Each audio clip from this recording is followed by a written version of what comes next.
Bonjour à tous, bonjour à vous mesdames et messieurs. Encore très honoré de vous retrouver sur votre antenne comme c'est le cas de lundi à vendredi avec 10-12. Le Zénith, bienvenue à vous, installez-vous confortablement pendant 2 heures de temps d'antenne. Avec vous également, nous tenterons véritablement de comprendre des sujets de société qui sont extrêmement proches de vous, mais surtout comprendre l'évolution du Cameroun aujourd'hui avec des questions aussi importantes. On parle également de cette vaccination, de ce projet de vaccination en ce moment sur la table des députés. Projet bien sûr de loi sur la vaccination au Cameroun. Qu'est-ce que ça cache concrètement? Qu'est-ce qui peut effectivement faire figure de ce projet de loi en vue et surtout qui sera en étude au sein de l'hémicycle de Ngouaikele puisque nous sommes en ce moment en grande plénière? Les Camerounais sont-ils le parfum des 6 projets de loi également qui sont sur la table des députés dont on n'en parle presque pas? Madame, Monsieur, bienvenue à vous. Charles Amel, Bombok, Isabelle Carole, Dominique Audrey Oyengelek, ensemble unis pour la même mission jusqu'à 12 heures. Préparez-vous, vous serez servi. Charles Amel, bonjour. Bonjour, monsieur Michel Ngatiou. Bonjour à tous les téléspectateurs. La délégation générale à la Sûreté nationale semble ne pas s'impliquer dans la lutte contre la Covid-19. La preuve, le ministère de la Santé martèle à longueur de journée le respect des mesures barrières. Le ministère des Transports, notamment à travers son ministre Ngale Bibé, a demandé à ce que les surcharges soient strictement interdites, a demandé à ce que les motos, le bâchement sur les motos soit littéralement interdit. Mais hélas, ils sont nombreux qui traversent les barrières de police à 3, à 4 sur une moto, sans que ça ne dérange personne. Dans les taxis, on a recommencé à mettre 4 derrière, 2 devant, sans aucun cache-nez. Ainsi va le Cameroun, c'est ça. Ainsi va bien sûr le Cameroun. Charles Amel Batiou, interpellation très forte ce matin. Espérons que la délégation générale à la Sûreté nationale, qui nous regarde bien sûr, prendra à bras le corps ces réalités, tentant effectivement à mener les Camerounais à respecter absolument les mesures barrières et les mesures édictées par le ministre des Transports aujourd'hui. Qu'est-ce qui s'est réellement passé hier? Ici à Douala, au lieu dit Douala-Bar, où des commerçants, vendeurs de vin pour la plupart des détaillants, se sont vus servir des demandes de perquisition livrées ici par les membres, on dira par les agents du ministère du Commerce, qui depuis 2 mois, ont déjà fait 3 descentes sur le terrain. Ils étaient hier prêts à en découdre avec ces derniers, qui d'ailleurs ne leur auraient pas présenté l'ordre de mission. Et ordre de mission, après enquête faite, dira-t-on, était antidaté. Comment comprendre en réalité que des personnes du ministère du Commerce soient effectivement descendues sur le terrain et surtout avec, entre autres, des complicités qui semblent gêner aujourd'hui? Ils le disent, première descente, ils ont pour eux, vendeurs détaillants du côté de Doualaba, donné 100 000 chacun et 50 000 francs pour certains parce qu'en réalité, il ne fallait pas que les agents du ministère du Commerce portent les marchandises. Comment comprendre en même temps l'attitude du ministère du Commerce à travers ces brigades qui sont sur le terrain? Nous en parlerons dans cette édition de 10-12, le Zénith. Bonbon Bengan Kandji, bonjour. Bonjour, monsieur Ngachonumba. Bonjour à vous, chers téléspectateurs. Isabelle Carole-Zopet, bonjour. Bonjour à vous, Michel. Bonjour à ceux qui regardent ce programme. Clin d'œil, bien sûr, à Paul Latangandji, voilà, qui menace donc de fermer les églises dites de réveil parce que, dit-il, c'est en respect, bien sûr, pour ces mesures barrières pour éviter, évidemment, la propagation de ce virus. Une mesure qui suscite quand même des interrogations parce que est-ce qu'il faut se pencher seulement dans des églises parce que pour lui, ces pasteurs ne sensibilisent pas suffisamment les fidèles sur le respect des mesures barrières. Quand on fait un tour dans des snacks, dans des bars, dans des marchés et autres, dans la ville de Douala et bien sûr sur toute l'étendue du territoire national, on est à même de se poser bien des questions. Est-ce que c'est seulement dans les églises de réveil que ce respect des mesures barrières est bafoué? C'est là toute la question. C'est là bien sûr toute la question. Est-ce que Paul Atanga-Ndji pourra-t-il véritablement faire déjà le listing de toutes les églises réveillées présentes au Cameroun? Paul Atanga-Ndji pourra s'attaquer aux églises dites conventionnelles existantes depuis belle lurette au Cameroun, que ce soit l'église catholique romaine, l'église protestante, si vous voulez, hein, l'église protestante, y compris l'église, si vous voulez, hein, les congrégations musulmanes présentes sur le terrain. Comment Paul Atanga-Ndji tente-t-il de se faire entendre? Atteindra-t-il ses objectifs ou pas? Wait and see. Dominique Audrey-Yengelek, bonjour. Bonjour Michel Gachou, bonjour aux téléspectateurs. Ce matin, je porte la voix de la plupart des Camerounais. Hier, je me suis rendue au marché pour acheter un sac de riz. Et rendez-vous compte que le sac de riz est passé de 19, 18 000 à quasiment 22 000. Ça, c'est pour le riz parfumé. Et le riz simple, j'ai rencontré des dames au marché qui disent que le riz est passé de 12 000 à sensiblement 15 000. C'est un peu fort pour les Camerounais. On va nous dire que Corona, d'accord, on est d'accord, mais sauf qu'on n'a pas augmenté le salaire des Camerounais parce qu'il y a Corona. Donc, il faut vraiment, je ne sais pas si ces prix sont normaux, cette augmentation de quasiment 3 000 sur la marchandise est normale. Les Camerounais sont aux abois. Va-t-on dire que c'est là qu'on attend bien sûr le ministère du Commerce descendre sur le terrain, parce que ce qu'on a eu hier à Douala, c'était incompréhensible, mais que les familles ne puissent plus manger aujourd'hui parce qu'il y a des augmentations du prix du riz sur le marché sans que le long ne soit informé. Est-ce que c'est pas comme ça que on ne sait jamais. Que 2008 a commencé parce que... On ne sait jamais, c'est fort. Ça commence à être bien compliqué, vous comprenez aujourd'hui pourquoi? Parce qu'elle évoque le cas du riz, mais sachez évidemment que c'est quasi toutes les denrées alimentaires aujourd'hui qui ont vraiment ont connu une hausse véritablement de prix, au grand désarroi bien sûr de ces ménagères qui vraiment ont des porte-monnaies qui sont toujours légers, mais en face on a toujours des prix qui sont plutôt à la hausse. On essaie bien de comprendre la situation, mais c'est bien difficile parce que même des denrées qui sont produites ici, la banane, le manioc et tout ce qui va avec, on n'arrive pas, ce sont des produits qui ne sont pas accessibles, du moins pour une bonne couche de la société. Merci beaucoup à vous. Il faut peut-être le dire, ça bouge dans le sérail camerounais sur des affaires de domaines, sur des affaires également du cadastre au niveau de Kribi, qui sont ces hauts pontes du régime qui se sont donné la mission d'aller s'arracher les terres à Kribi. Comment comprendre en même temps aujourd'hui que les populations de Kribi disent ne pas se reconnaître dans la décision pensée plus haut? Comment comprendre l'implication du ministre du domaine, du cadastre et des affaires foncières aujourd'hui au Cameroun dans ce qui se passe à Kribi, madame, messieurs? Ouvrons les yeux, restons éveillés, surtout allumons nos cerveaux. Le Cameroun semble être mal barré si rien n'est fait. Dominique Audrey, nous restons suspendus à vos lèvres. Oui, ce matin, je vous raconte l'histoire d'une dame. Elle est âgée de 35 ans, elle est mère de 3 enfants qu'elle a fait à l'issue de 3 relations, dont ces 3 enfants ont 3 pères différents. Elle dit qu'après l'échec cuisant de toutes ces relations-là et les pères de ses enfants qui répondent aux abonnés absents aujourd'hui, elle a décidé de se refaire, de rester toute seule et d'élever ses enfants depuis sensiblement 10 à 15 ans. Elle est toute seule, elle n'a pas d'homme dans sa vie. Le problème de cette dame, qui est gérante, propriétaire d'une alimentation, une petite alimentation, c'est que au quartier est tout dit, c'est que Marlise dit qu'elle a perdu le contrôle, l'autorité sur ses enfants. Ses enfants n'écoutent pas. Sa première fille a 15 ans aujourd'hui. Elle a des tenues tendancieuses, un comportement tendancieux. Sa petite fille également, qui venait un peu plus, il y a quelques années, venait la supplier parfois à la boutique, l'aider à vendre. Aujourd'hui, sa fille préfère se balader dans tout le quartier, marcher avec une catégorie de filles. Et récemment, elle a appris que sa fille traînait déjà avec des garçons. Le deuxième enfant est âgé, lui, de 10 ans. À la maison, il refuse de faire les travaux. Il refuse de s'occuper des petits frères parce qu'elle n'est pas à la maison pour pouvoir contrôler ces enfants-là. Donc, elle comptait sur les 2 aînés pour pouvoir gérer la maison. Sauf qu'il y a des jours où elle dit qu'elle rentre et elle trouve que la maison est complètement ouverte. Le petit de 6 ans se retrouve chez les voisins.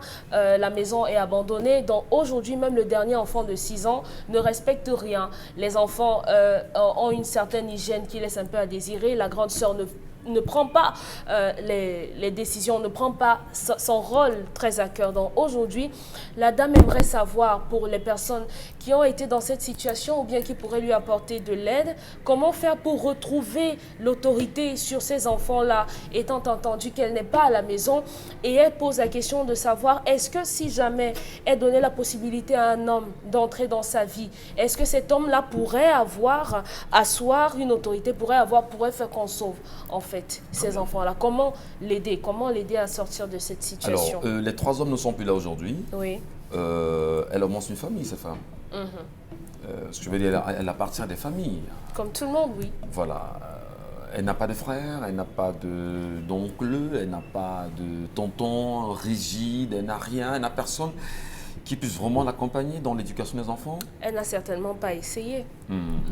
Sinon, elle l'aurait mentionné. Alors, mais le plus important quand même, c'est comment, en tant que femme, vivant seule, avec 3 enfants, on peut pouvoir garder l'autorité nécessaire sur ses enfants. Ne devrait-elle pas se comporter, Dominique Audrey, comme celle-là qu'on appelle habituellement des dames de fer, mamans de fer, pour asseoir sa autorité sur les enfants? Si le qualificatif d'homme de fer ou bien femme de fer et tout ce que vous voulez, il y a des gens qui naissent avec un caractère dur à la base. Maintenant, il y a d'autres qui se forgent avec les expériences et tout ce qu'on peut vivre au quotidien. C'est ça qui nous forge. Mais déjà, je vais dire à cette dame qu'il n'y a pas un manuel pour être la mère parfaite. Il n'y a pas de manuel, il n'y a pas de norme établie pour être la meilleure mère du monde. Tout ce que je peux dire à cette dame, c'est que lorsqu'on est mère célibataire et qu'on se retrouve à avoir à sa charge des enfants dont on est garant à un certain âge, il faut avoir la dureté, la fermeté que doit avoir un homme et la nature, la tendresse et l'amour de la mère en même temps. Parce qu'aujourd'hui, elle est le père et la mère de ces enfants-là. Le seul reproche qu'on peut lui faire, c'est qu'on pourrait imaginer que cette dame a beaucoup trop choyé ses enfants. Elle a voulu les choyer, c'est pas un problème. Qu'est-ce qu'elle fait dans la vie? Elle a protégé. Vous pouvez demander ce qu'elle fait dans la vie? Oui, elle est détentrice d'une alimentation dont elle sort le matin. Elle a une grande boutique, du riz, du savon, de l'huile et tout. Elle a donné à peu près son âge? 35 ans. L'aîné a 15 ans. Donc, le reproche qu'on peut lui faire, c'est d'avoir voulu surprotéger ces enfants-là par rapport à l'absence répétée de ces pères-là. On a tendance parfois à combler le mal, l'absence et le vide par un trop-plein d'amour. Et ce trop-plein d'amour-là a fait qu'elle ne donne pas certains rudiments à ces enfants-là. Il est important de mettre les enfants face à certaines réalités. Oui, on aime les enfants, mais il faudrait qu'ils grandissent. Et un enfant qui grandit, ce n'est pas simplement physique, ce n'est pas la croissance physique du corps. La croissance mentale et émotionnelle de l'enfant voudrait que vous lui présentiez les réalités, vous présentiez à l'enfant les situations. Je connais une femme qui... Elle était avec son mari, ils ont eu des problèmes, ils se sont séparés. Et la dame se retrouvait parfois à avoir 200 francs. Dans les 200 francs, elle devait manger et son fils devait aller à l'école. Et lorsque ce fils allait à l'école, lui, il savait que sa mère n'avait absolument rien parce que sa mère lui disait « Mon père, voici ce qu'on a aujourd'hui. Je vais acheter une tasse de riz, une tasse d'arachide et on va faire le riz avec la sauce d'arachide comme ça. » Cet enfant, en sortant de la maison, savait que sa mère n'avait rien et qu'il se devait d'être un bon enfant, un bon garçon à l'école. Donc, si les parents responsabilisent, parce que d'autres ont peur de montrer certaines réalités à leurs enfants, mais les enfants comprennent. Si vous les traitez comme des adultes, ils se comporteront comme des adultes. Donc pour votre fille qui entre dans l'âge de la puberté, c'est un âge qui est hyper sensible, elle gagnerait à rapprocher cette fille. Elle a quand même 15 ans et plus. Hein. Elle a 15 ans. 15 ans et plus. Elle a 15 ans, exactement. Voilà. Elle se rapproche de sa fille pour en faire son amie. Parce que l'âge de la puberté est un âge tellement sensible que si elle traverse très mal cette période-là, on pourrait complètement perdre cet enfant. Et la question de l'homme qui va venir redresser vos enfants, non madame, vous n'avez pas besoin d'un homme pour que vos enfants soient bien éduqués. Très bien. Point de vue de Dominique Audrey ce matin, quel est le vôtre en même temps? Nous vous lirons tout à l'heure. Au numéro s'affiche au bas de l'écran. Laissez-nous votre commentaire ou encore allez rapidement vous abonner sur la page Equinox TV et vous regardez l'émission en live. Laissez-nous votre appréciation. Isabelle Carole, comment vous comprenez l'histoire de ce matin? Qu'est-ce qu'on peut faire pour cette dame? Qu'est-ce qu'on peut lui dire pour l'aider à se retrouver? crois que c'est très compliqué. C'est tellement compliqué. Je peux comprendre un peu la douleur de cette dame parce que lorsqu'on a des enfants, le rêve le plus cher, c'est de les voir réussir, c'est de les voir épanouis, c'est de les voir encadrés, c'est de les voir avoir quand même un minimum lorsqu'on parle d'instruction. Il faut revenir pour comprendre parfois certaines choses dès la base. Il faut revenir en amont. Vous avez une femme qui a commencé à faire les enfants précocement. Parce que là, si sa fille a 15 ans et qu'elle a 35 ans, ça veut dire qu'à 20 ans, elle avait déjà commencé les maternités. Et je me pose bien la question de savoir dans quel contexte elle a fait. Dans tous les cas, on parle là c'est une grossesse qui à coup sûr était une grossesse précoce. Qui ne s'est pas arrêtée. Elle a 3 enfants. Elle a 3 enfants, la première a 15 ans. Bien sûr. Elle avait 20 ans. Elle avait 20 ans. À cet âge-là, qu'est-ce qu'on fait? En principe, je ne suis pas sûre qu'elle a terminé avec l'école, cette dame. Ouais. Je ne suis pas sûre. Ça veut dire qu'à mi-chemin, elle a dû abandonner les classes parce qu'il y a un bébé déjà qui s'imposait. Et là, on peut peut-être revenir. Non, ça ne se termine pas, maman. Mais ce que je veux dire, c'est qu'elle a eu cet enfant. Elle ne s'est pas arrêtée là. Elle a eu une relation qu'elle n'a pas pu sauver. Elle s'est lancée dans une seconde relation.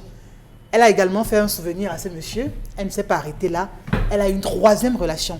Elle a 3 enfants avec 3 pères. Elle a 35 ans. Aujourd'hui, ce sont des différents enfants. C'est-à-dire des personnes qui ont des âmes bien différentes. Et l'éducation d'un enfant, ce que les parents doivent savoir, ça commence dès le ventre. Pour ne pas dire peut-être dès le berceau. C'est là où on commence à éduquer un enfant. Ce n'est pas quand il commence à faire des choses qui ne sont pas correctes qu'on lui dit voici ce qu'il faut faire. Ça commence ça commence dès le jour de l'annonce. Hein? Quand la femme vous dit je suis enceinte, la recevabilité. Bien au-delà, ça veut dire qu'en principe, l'idéal aurait voulu que tu saches que voilà, d'ici tel ou tel autre. Ça veut dire qu'un enfant se pense, se projette. On prépare l'arrivée d'un enfant. C'est peut-être pas le cas dans certaines circonstances quand on vous dira non, vraiment, on s'est laissé emporter et tout, et puis c'est arrivé, voilà, je n'avais pas l'intention de faire un enfant avec lui, mais cet enfant est arrivé. Même quand cet enfant est là, on commence très tôt à parler d'éducation. Cette femme, ce qui manque dans cette maison, il manque d'autorité. C'est là où tout se joue, sur l'autorité. Dans une maison, quand il n'y a pas d'autorité, ça ne marche pas. On peut être dans une famille monoparentale ou pas. S'il n'y a pas d'autorité, vous ne pouvez pas aller plus loin avec ses enfants. Cette femme manque de vigueur, elle manque de fermeté. Et cette fermeté se voit déjà dans sa vie sexuelle. Oui, parce que elle-même déjà est en surcharge sentimentale et tout. Elle a du mal elle-même à pouvoir redresser ses enfants. Donc moi, je crois que si elle était assez ferme avec elle-même, si elle était assez ferme avec ses enfants. Être ferme avec les enfants ne veut pas dire qu'on n'est pas souple, hein, qu'on n'est pas tendre, mais montrer aux enfants qu'il y a un temps pour toute chose. Alors, vous avez posé le problème fondamental, c'est qu'il manque d'autorité dans cette famille. Oui. Alors, une présence masculine, c'est quand même, on va dire, par ailleurs, hein, l'autorité qu'on voudrait bien voir dans des familles. Oui, mais sauf que là, pour elle, c'est peut-être bien compliqué parce qu'elle se dit, si je me lance dans une énième relation avec un autre homme, est-ce que cet homme-là viendra et pourra vraiment assurer cette place? Peut-être que les enfants peut-être rejettent cet équilibre qu'ils ont en vie. Et l'homme qui viendra vraiment aura aussi tendance à dire, si tu as fait des enfants avec d'autres hommes, il faut bien également que je me fasse aussi un enfant. Et là, vous vous retrouvez à avoir 4 enfants avec 4 pères différents. Et Dieu seul sait si ce sera le dernier enfant ou encore le dernier homme dans votre vie. Donc moi, je dis, on a vu des femmes qui seules ont réussi à élever 4 enfants, 5 enfants toutes seules, et parfois même des garçons. Et vous savez très bien qu'avec eux, c'est les coups de poing entre guillemets. Hein. Ouais. Donc, mais qui ont réussi à le faire avec beaucoup de sacrifices et tout. Je dis, il manque simplement de caractère à cette femme, il lui manque d'autorité. D'accord. Il lui manque d'autorité, cher Lamel. Comment, la question est évidente, comment est-ce qu'on peut être mère, femme, on a 3 enfants et 3 pères différents, et voir ces enfants commencer à prendre des voies inacceptables, comment s'imposer en tant que parent, comment se faire entendre et comment les amener à obéir obligatoirement? Celui qui passe toute sa vie à s'occuper de sa plantation ne devrait pas être surpris de voir sa femme dans les bras d'une autre personne. Les parents d'aujourd'hui sont plus concentrés à chercher l'argent qu'à s'occuper de leurs enfants. On a mis l'argent devant tout. Vous causez avec une fille, est-ce que le gars a l'argent? Lorsqu'on annonce qu'il y a une manifestation ou le dé dans la famille, on appelle d'abord ceux qui ont l'argent. tout tourne autour de l'argent. C'est devenu le Dieu par excellence, même dans les églises, l'argent. Mais il y a des maximes qu'on affiche un peu partout dans les boutiques. L'argent n'achète pas tout. L'argent n'achète pas le bonheur. L'argent ne donne pas les enfants. L'argent n'éduque pas les enfants. Et vous voyez, on revient à ça. Nous avons sur ce plateau un langage qui dit l'homme c'est qui, l'homme c'est quoi, les femmes soyez indépendantes. Voilà une femme indépendante. Voilà une femme qui a tout. Mais a-t-elle le bonheur? Non. Les enfants procurent le bonheur, la joie. Les enfants sont une richesse. Est-elle riche? Non. Parce qu'elle a des enfants, au contraire, encore plus pauvres et plus malheureuses. Nous allons revenir tout simplement au concept bantou qui voudrait que on élève les garçons avec les coups de poing et les jeunes filles avec le fouet. Élevez votre fille comme une esclave, elle sera une reine, mais élevez-la comme une reine, elle sera une esclave dans ce futur foyer. À quel moment faut-il engager le fouet? Monsieur Michel, de 0 à 10 ans, esclave, de 10 à 20, disciple, de 20 à 30, ami de 30 à plus, conseiller. Telle est la maxime bantou. On ne pourra pas changer, quelle que soit la forme ou la manière avec laquelle vous présenterez ce problème, on ne pourra pas changer. Aujourd'hui, elle a affaire à une femme. De 15 ans. C'est une femme, monsieur Michel Ngatsou. De par ses prises de position, de par sa façon de faire, sa fille est déjà une femme. Je vous parle là en langage bantou pour que vous compreniez qu'elle a déjà traversé un certain type d'expérience qui lui permettent de s'assumer comme femme. Et elle connaît, monsieur Michel Ngatsou, le passé de sa mère. Elle souhaiterait matérialiser. Sinon, elle est prédisposée de par l'attitude de sa maman, de par le vécu de sa maman, monsieur Michel. Il y a une expérience qui a été faite en 2016. On a réuni des enfants de tous bords, à qui on a remis des enfants qui n'avaient jamais voyagé, qui n'étaient jamais allés dans leur village. On leur a remis, même la maternelle, on leur a remis, monsieur Michel Ngatsou, des couleurs. Les enfants se sont mis à peindre, à dessiner. Les enfants dont les parents étaient issus de la forêt équatoriale utilisaient beaucoup le vert. Les enfants qui étaient issus de la savane utilisaient beaucoup l'ocre, le jaune et les couleurs. Les enfants qui étaient issus de l'eau, dont les parents venaient de l'eau, les zones côtières, utilisaient le bleu, monsieur Michel Ngatsou. C'était pour déterminer que l'enfant, même depuis le ventre, comme on le disait tout à l'heure, il y a des choses qu'il voit, il y a des choses qu'il vit, il y a des choses qu'il sent, des stress et les ressentis des parents. Donc, ces enfants ont été élevés dans le stress. Les enfants ont été élevés dans la frustration. Monsieur Michel Ngatsou, ils ont été conçus, pensés dans la frustration. On les a élevés en essayant de les protéger. Aujourd'hui, elle est face à un dilemme. Que faire? Elle n'a rien d'autre à faire, monsieur Michel Ngatsou. Elle doit faire le choix entre sa plantation et le bonheur qu'elle recherche. Alors, il se dit très souvent la plantation qui nourrit ses enfants. Il se dit très souvent, c'est-à-dire que les psychologues vous disent que pour réussir l'éducation d'un enfant, c'est entre 0 et 11 ans. Alors, si la maman était absente... 0 et 10 ans, c'est esclave. Oui, je dis... C'est là, non mais ne tournez pas. Les psychologues disent que c'est esclave. Réussir l'éducation d'un enfant, c'est-à-dire donner l'essentiel de la vie à un enfant, c'est entre 0 et 11 ans.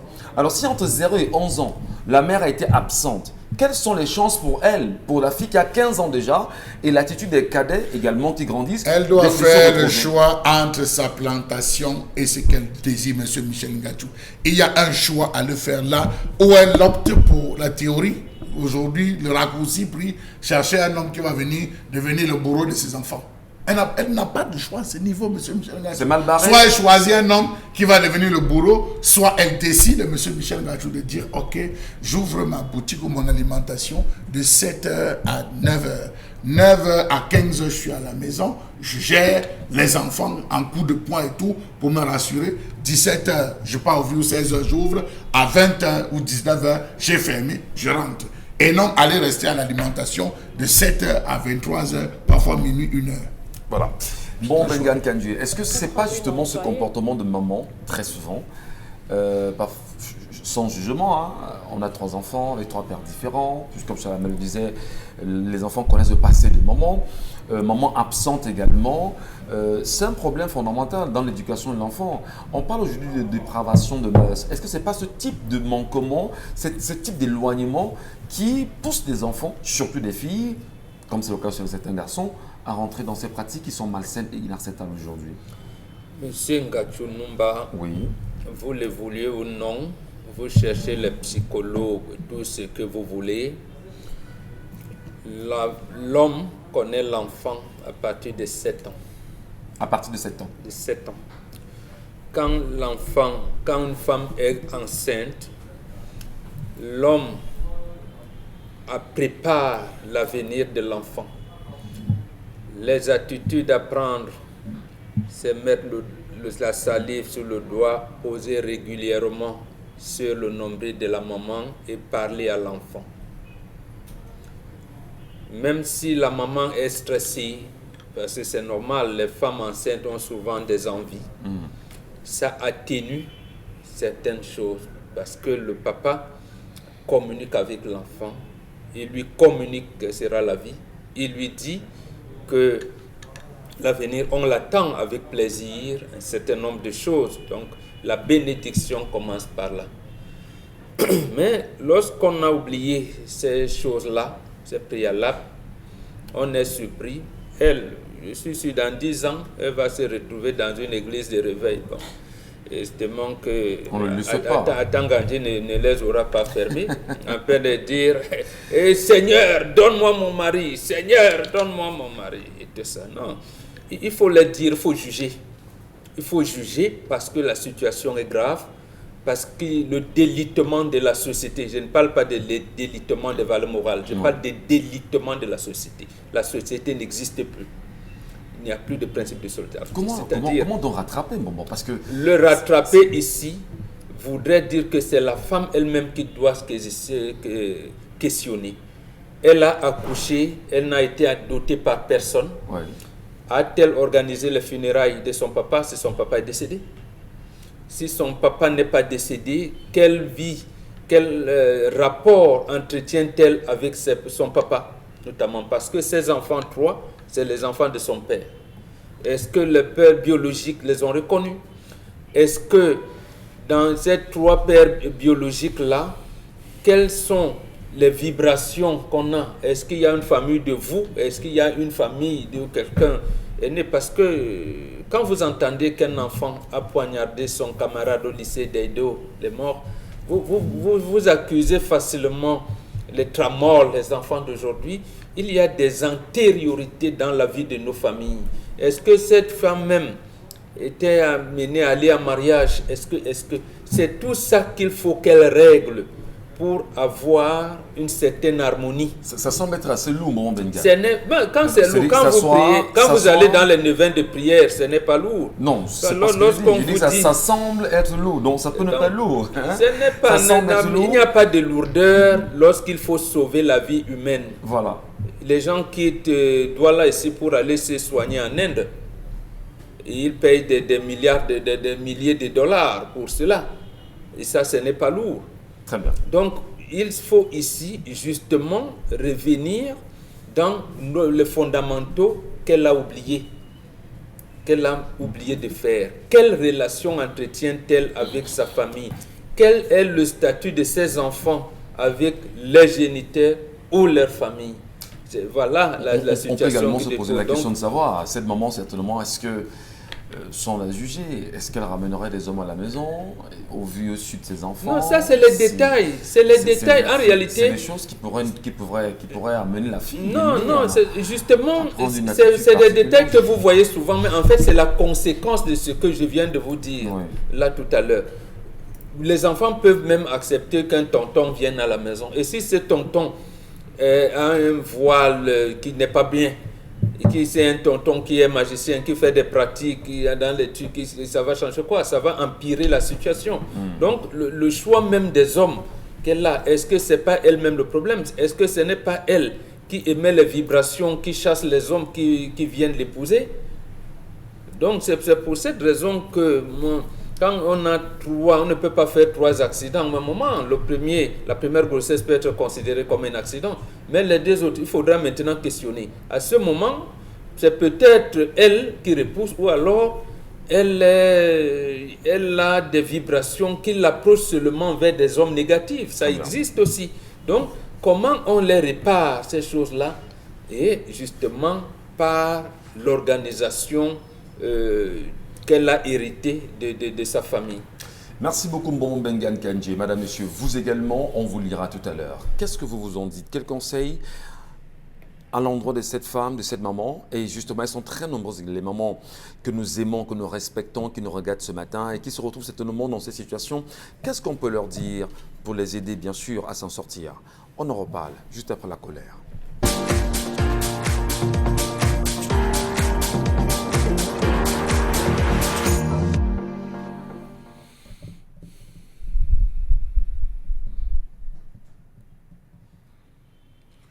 Je m'interroge ce jour sur la question de la dépravation des mœurs dans ce pays. Voilà bientôt 15 ans que le Cameroun chevauche sur les vagues d'une dépravation des mœurs à nul autre pareil, sans qu'un arrêt majeur ne soit provoqué par les dirigeants de ce pays pour une réflexion intense et sérieuse. Comment comprendre la dépravation violente et sauvage qui semble envahir les Camerounais ces derniers jours avec l'école devenue le sanctuaire de la débauche? Quel est l'idéal de la jeunesse camerounaise du XXIe siècle? Peut-on gager sur la bonne gestion de l'héritage par les jeunes de notre pays à la suite de leur grand-père? Point d'interrogation.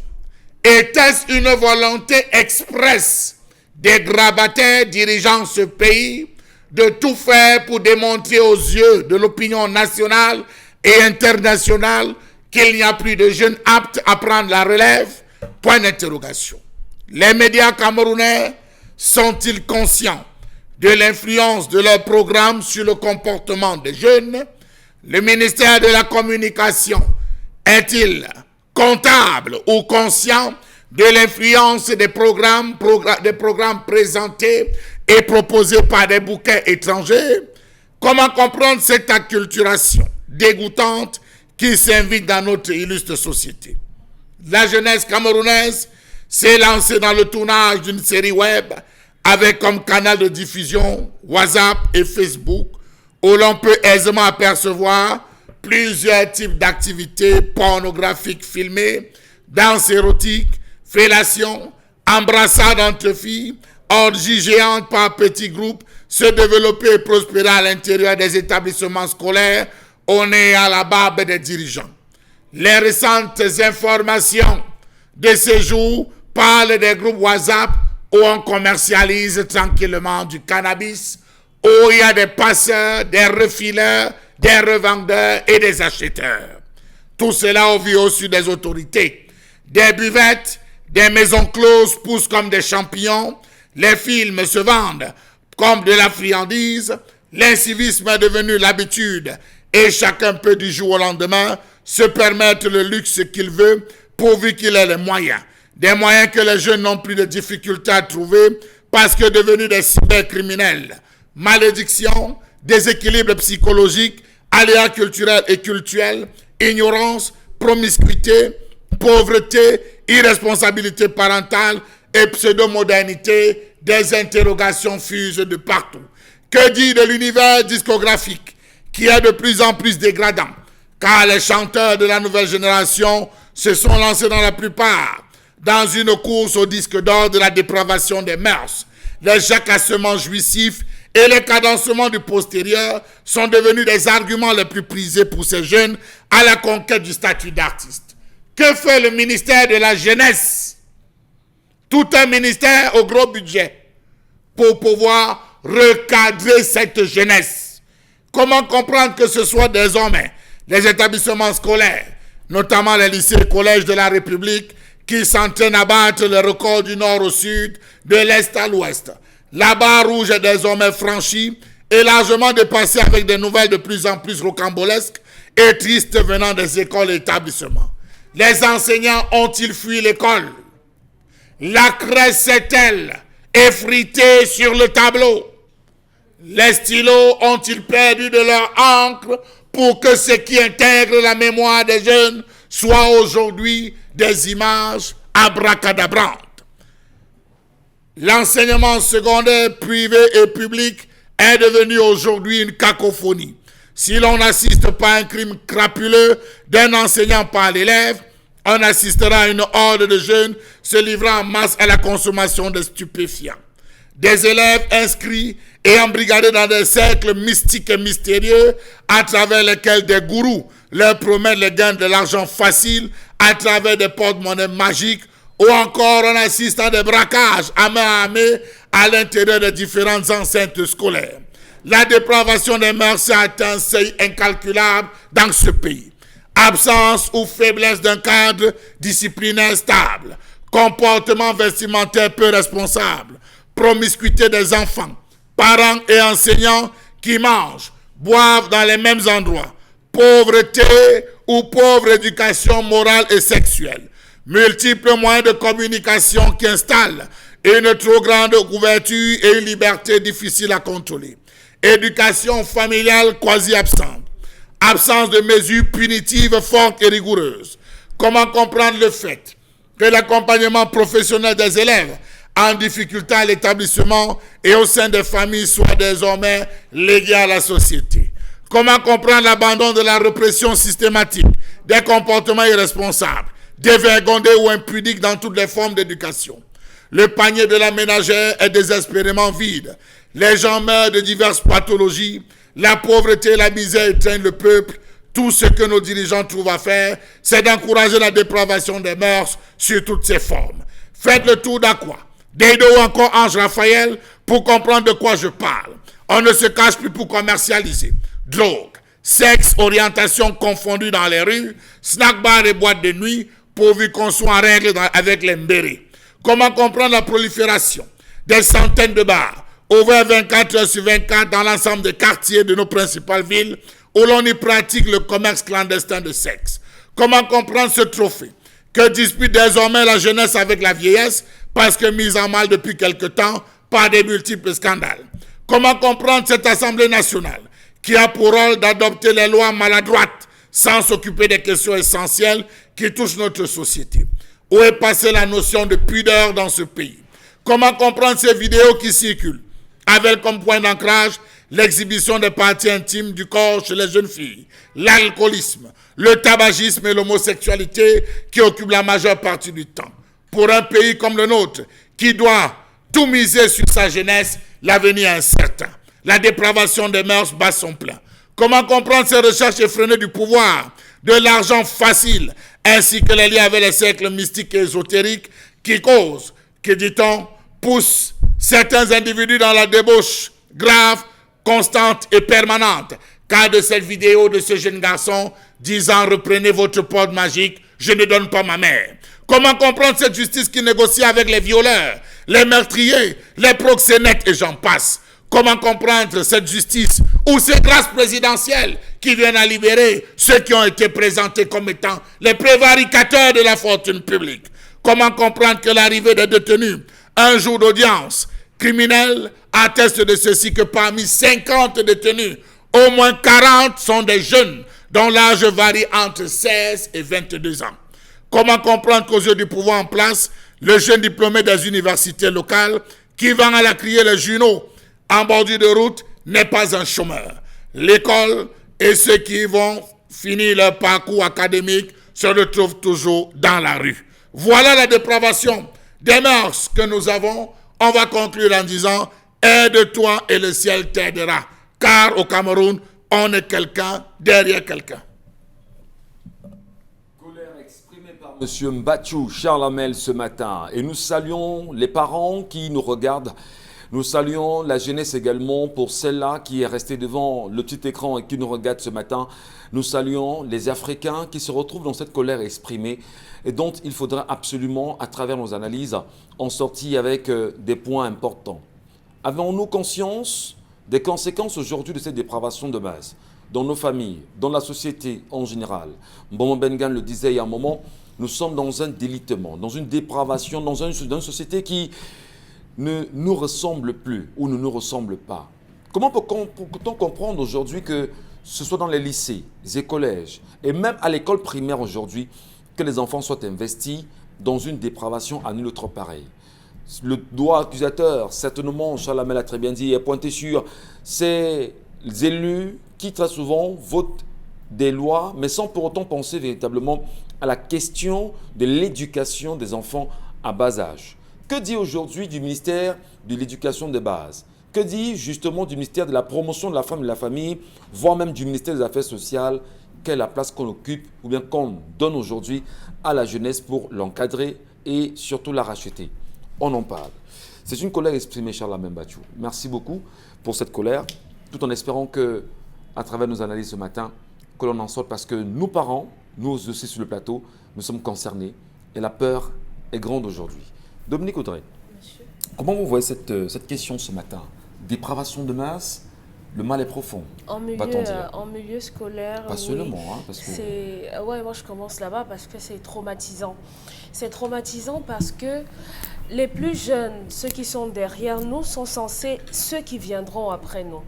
Et aujourd'hui, lorsqu'on regarde, lorsque vous les entendez, même en marchant dans la rue, et que vous les regardez se mouvoir dans la rue, ça fait froid dans le dos. Pour un rien, aujourd'hui, vous verrez un enfant taper sur un autre, simplement parce que l'autre l'a touché, lui a parlé. Et imaginez comment ça se passe dans les établissements scolaires. Culture de la violence. Oui, les établissements scolaires sont le lieu où on forme l'individu, où on construit l'individu de demain. Ce sont les lieux de socialisation, les lieux de culture. C'est une sorte de champ où les enfants vont apprendre et se former. Malheureusement, aujourd'hui, le traitement infligé aux enseignants a un impact sur comment est-ce que les enfants sont aujourd'hui. On a enlevé l'autorité aux enseignants, qui fait qu'aujourd'hui, un enseignant ne peut pas dire à un enfant « arrête-toi ». Il va lui dire « mais toi, tu me parles, tu es qui ?» Par exemple, on l'a vu à San Mélima, c'est pas à San Mélima, je ne me souviens pas exactement. On l'a vu avec cette enseignante qui a été tabassée par le père de l'élève pour un devoir du petit garçon de la maternelle à l'ouest. On l'a eu à l'Ouest Cameroun. Voilà, on l'a eu. Voilà, on l'a eu également avec le monsieur qui a mentionné Camto. En salle de classe, on a eu avec qui a proposé un sujet concernant justement. On l'a eu encore avec le professeur qu'on a fait asseoir à même le sol pour demander pardon à son élève. On a même eu la dame administrateur civil, sous-préfète, qui est allée gifler. Voilà le professeur de philosophie. Ouais. Donc vous voyez que à ce niveau-là, on a montré aux enfants que ici c'est le Far West. Chacun fait comme il veut. Conséquence, la violence est monnaie courante dans les établissements. C'est le racket, ce sont les bagarres, c'est la tricherie. C'est aujourd'hui le phénomène qui est plus tendance, qui est plus en vogue. Ce sont les sextapes, c'est la sexualité qui est débridée, qui est devenue, qui est vulgarisée. On a des enfants qui pratiquent des orgies. Des orgies, on se demande bien où est-ce qu'ils ont bien pu apprendre ça. Mais on peut répondre aisément en disant les programmes télé qu'on a aujourd'hui avec nos différents bouquets et ceux qui utilisent le câble sont des relais. C'est le seul endroit où les enfants aujourd'hui ont la possibilité de voir ce genre de choses. Nous, quand on était au lycée, honnêtement, c'était des revues pornographiques qu'on regardait. C'est comme ça qu'on voyait étant au lycée parce que nos camarades ont rapporté ceux qui avaient la possibilité, les garçons. En papier dur. Oui, sur des magazines. Oui. C'est comme ça qu'on entrait avec. Aujourd'hui, c'est avec les téléphones. Tous les sites sont disponibles. Et à ce moment, si on a un gouvernement qui est inquiet du devenir de ces enfants-là, on a la possibilité de bloquer l'accès à ces sites pour des enfants d'un certain âge. Mais malheureusement, à ce niveau, rien n'est fait. Est-ce que c'est pas là, justement, qu'on attend, j'aime à le dire, le gouvernement, la mise en place? Il y a quand même deux ministères. Oui. Peut-être le plus important, de mon point de vue, c'est le ministère de la promotion de la femme et de la famille. De la famille. Oui. Qui ne s'explique pas, qui ne se prononce pas, qui est muet dans une république devant de telles situations. Moi également, le ministère de la Communication a un rôle à jouer au niveau des mass médias. Rendez-vous compte que une expérience a montré qu'aux États-Unis, par exemple, j'espère que ça n'a pas causé de problème, mais aux États-Unis, on a Bon, je ne dis rien, c'est bon alors. Passons. Je ne dis non pas. Vous voulez prendre un exemple? Oui, je veux prendre Alors, un exemple pour dire que j'ai lu des recherches qui Voilà. ont présenté les États-Unis comme un pays où, au niveau de la télé, il y a une chaîne qui est toujours axée à présenter des images de violence. Ouais. Les informations qu'ils diffusent au quotidien, ce sont des guerres, des manifestations violentes, des trucs de façon naturelle. Les enfants savent que dans la vie normale, on doit être violent. Dans la vie normale, on doit se bagarrer. Et c'est ça. Pourtant, dans le même document, on vous présente les télés arabes comme des télévisions où on présente moins la violence, on est plus dans la romance. Et là, dans le comportement, on voit moins de violence. Donc, les médias, au niveau de la communication, si c'est du ressort de ce ministère-là, on devrait un peu filtrer de façon considérable. On va dire un peu filtré. On est Oui. aujourd'hui comme bonbon. Je reprends encore le mot de bonbon. Oui. On est dans un délitement. Parce que sinon, si nous sommes dans le délitement, ça veut dire qu'il faut revenir aux choses À basiques. la base. Mais pour revenir à la base, moi je dis également que pour traiter quelque chose, il faut savoir ce qu'on traite. Il faut accepter. Aujourd'hui, à 13 ans, les enfants consomment du cannabis dans les établissements scolaires. À 15 ans, les enfants fument de la bœuf. On boit du tramol. Monsieur Mbachou nous a dit que dans les beignets on met, dans la bouillie qu'on vend, il y a des appellations. C'est de notoriété publique. Vous pensez qu'il y a d'autres enfants qui rentrent, ceux qui ne le font pas le disent à leurs parents. Pourquoi les parents également ne se mettent pas à contribution pour aller dénoncer ce genre de pratique? Il y a que au lycée des Kounou, au lycée de Nkolbison, à PK12 à Douala, un peu partout, Kribi. On a M. Njomi Tchakounte qui est décédé. Ouais. On a le jeune Blériot Ouais. qui a été poignardé ici à Deito. On a une kyrielle de personnes qui ont perdu la vie ou bien qui ont été grièvement blessées dans ce genre de pratique-là. Maintenant, moi, j'aimerais arriver aux solutions. On pourrait, en quelques minutes, utiliser la télévision pour transmettre. Ben, c'est la même télévision qui, aujourd'hui... qui transmet déjà ce qui est transmet mal, ce qui est mauvais. mais maintenant, on peut enseigner au travers de la télévision. La télééducation, la télépédagogie, on peut également, à travers le choix... Sur ce, je fais juste un trait Oui. d'union sur cette solution que vous proposez ce matin. oui. La télévision. Oui. Aujourd'hui, on a une foultitude de télévisions. On a même des télévisions importées. On a même un bouquet français qui est très présent au Cameroun. Oui. Et qui vous dira, nous on achète des droits ailleurs et on vous renvoie à vous consommateurs. Et il y en a même qui demandent à avoir ce type de programme.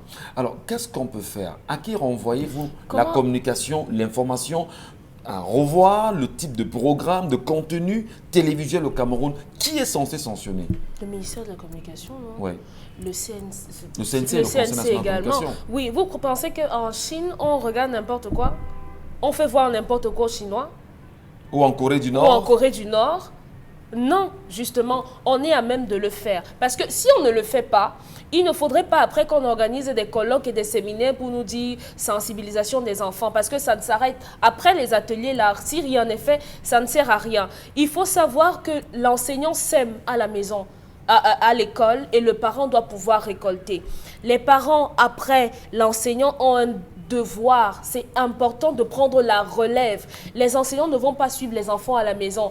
Et maintenant, il faut redonner la place à l'enseignant qu'ils avaient avant. Il faut également ajouter à ça le contact avec les parents, des jeux éducatifs et les loisirs. Il faut occuper on en les reparle. enfants. Le Oui. sujet est tellement important, madame, messieurs, quoi qu'il en soit. Restez connectés sur Equinox Télévision. Ne bougez surtout pas, on va dire, d'une semelle. Gardez la main très loin de vos télécommandes parce que ce qui se dit ici est important pour la société. À très vite.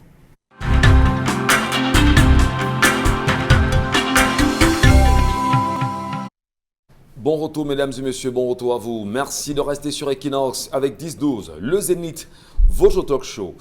Qui sont les parents ce matin qui nous regardent et qui aimeraient bien savoir ce qu'elles doivent faire pour pouvoir sauver nos enfants aujourd'hui? Nos enfants, pas seulement ceux qui ont 5 ans ou 10 ans, sauver même ceux qui sont certainement en couple aujourd'hui parce que l'encadrement parental, ça s'accompagne pendant toute une vie. Qu'est-ce qu'on peut dire de ces enfants qui aujourd'hui dans les lycées et collèges sont devenus des champions de la violence? impliqués dans des trafics de drogue, en même temps, l'achat ou la consommation des stupéfiants en n'en plus finir. Comment comprendre aujourd'hui la question du sexe qui est devenue une chose, on va dire, ouverte et connue de tous? Comment comprendre aujourd'hui l'entrée des réseaux sociaux, y compris Internet? Qui doit sanctionner? Qui peut sanctionner? Comment sauver la famille? Comment sauver les enfants? Comment sauver le peuple camerounais aujourd'hui? Il est important qu'on se réveille, madame, monsieur. Charlemagne, vous avez exprimé cette colère. Et là, disons-le, les réactions sont fortes ce matin. Plein de téléspectateurs en parlent. Je voudrais, avant de donner la parole à Mbombouk et Isabelle Carole, qu'on s'entende très bien. Les causes réelles, est-ce que c'est seulement l'éloignement des parents? Monsieur Michel, je pointerai du doigt ici sur le chef de l'État. Le chef de l'État. Le chef de l'État qui est garant de la bonne marche de l'État du Cameroun et qui, dans l'un de ses discours, était allé jusqu'à demander quel Cameroun voulons-nous laisser à nos enfants, considérant les jeunes comme étant le fer de lance de la nation. Premier point. Monsieur Michel Ngatiou, vous avez aujourd'hui, quand on parle de la dépravation des mœurs, on voit uniquement le côté sexe qui transparaît ces derniers jours. Est-ce que vous vous êtes rendu compte qu'aujourd'hui, les enfants ont atteint une immunité alcoolique, souffrez que je dise ainsi? Vous avez des enfants qui peuvent vous siffler 7, 8 bières sans que l'œil ne cligne parce qu'il est habitué à la consommation de l'alcool. Il vit dans un environnement de l'alcool. Faites un tour à Bépanda, à Village, à M. Michel Ngatiou, Bonabéry, à Aqua. Vous voyez des maisons où il y a 6, 7, 8 bars, un groupe qui entoure. L'enfant se brosse les dents avec des buveurs de bière. L'enfant étudie avec des odeurs de bière ou des odeurs de pisse. L'enfant étudie, l'enfant vit. Il vit la nuit avec des jeunes filles qui se font tripoter sur des fenêtres, des maisons. Vous êtes dans les origines, justement. Oui, mais c'est dans les origines. Ça, c'est le premier point. Ouais. Le deuxième point, M. Michel Ngatiou, vous savez, les affaires des cercles ésotériques sont rentrées. Je prends seulement mes années de jeune du collège. J'avais au moins dans ma salle de classe, M. Michel Ngatiou, au petit séminaire, au moins 6 à 7 enfants qui étaient initiés par leurs parents. Je le dis en regardant. J'ai leur nom aujourd'hui qui a été initié par leurs parents dans des pratiques. Quand on se retrouvait dans les dortoirs la nuit, pendant qu'on dormait, eux, ils se retrouvaient dans un angle, ils procédaient à des rituels. Le dimanche, quand on allait à l'église, on les mettait à côté. On les mettait à côté, ne faisait jamais l'église avec nous, M. Michel Ngatiou. Il se retrouvait, je ne sais pas comment, ça s'organisait à cette période. Si le défunt évêque de Kribi était vivant, parce qu'il était un des nôtres, il était on va dire, il était le préfet des études et professeur de musique à cette époque. Je pouvais le citer, il y a beaucoup d'encadrés qui sont partis. Aujourd'hui, ces jeunes sont dans la matérialisation de ce qu'ils ont appris. Ils matérialisent auprès de leurs camarades. Donc vous avez pointé le doigt sur le chef de l'État. Oui, le chef de l'État qui est garant des politiques. Il est garant des politiques. Oui, monsieur Michel. Au niveau de l'éducation, au niveau de l'enseignement, qu'est-ce qu'il doit faire? Qu'est-ce qu'il devrait faire? Monsieur Michel, et qu'il n'a pas fait? Voilà la commission d'agrément des livres. Qu'est-ce qu'il nous propose comme livre? On vous a parlé de l'APC, approche par compétence. Beaucoup de parents ne comprennent pas ce que c'est que l'approche par compétence. Oui. C'est très simple. On demande à un enfant, on apprend le principe de l'approche par compétence, le corps humain compte combien de parties? L'enfant vous dit, le corps humain compte beaucoup de parties. Il a déjà un point. Parce que c'est 3, au lieu de dire 3, il a dit beaucoup de parties. Ça fait déjà un point.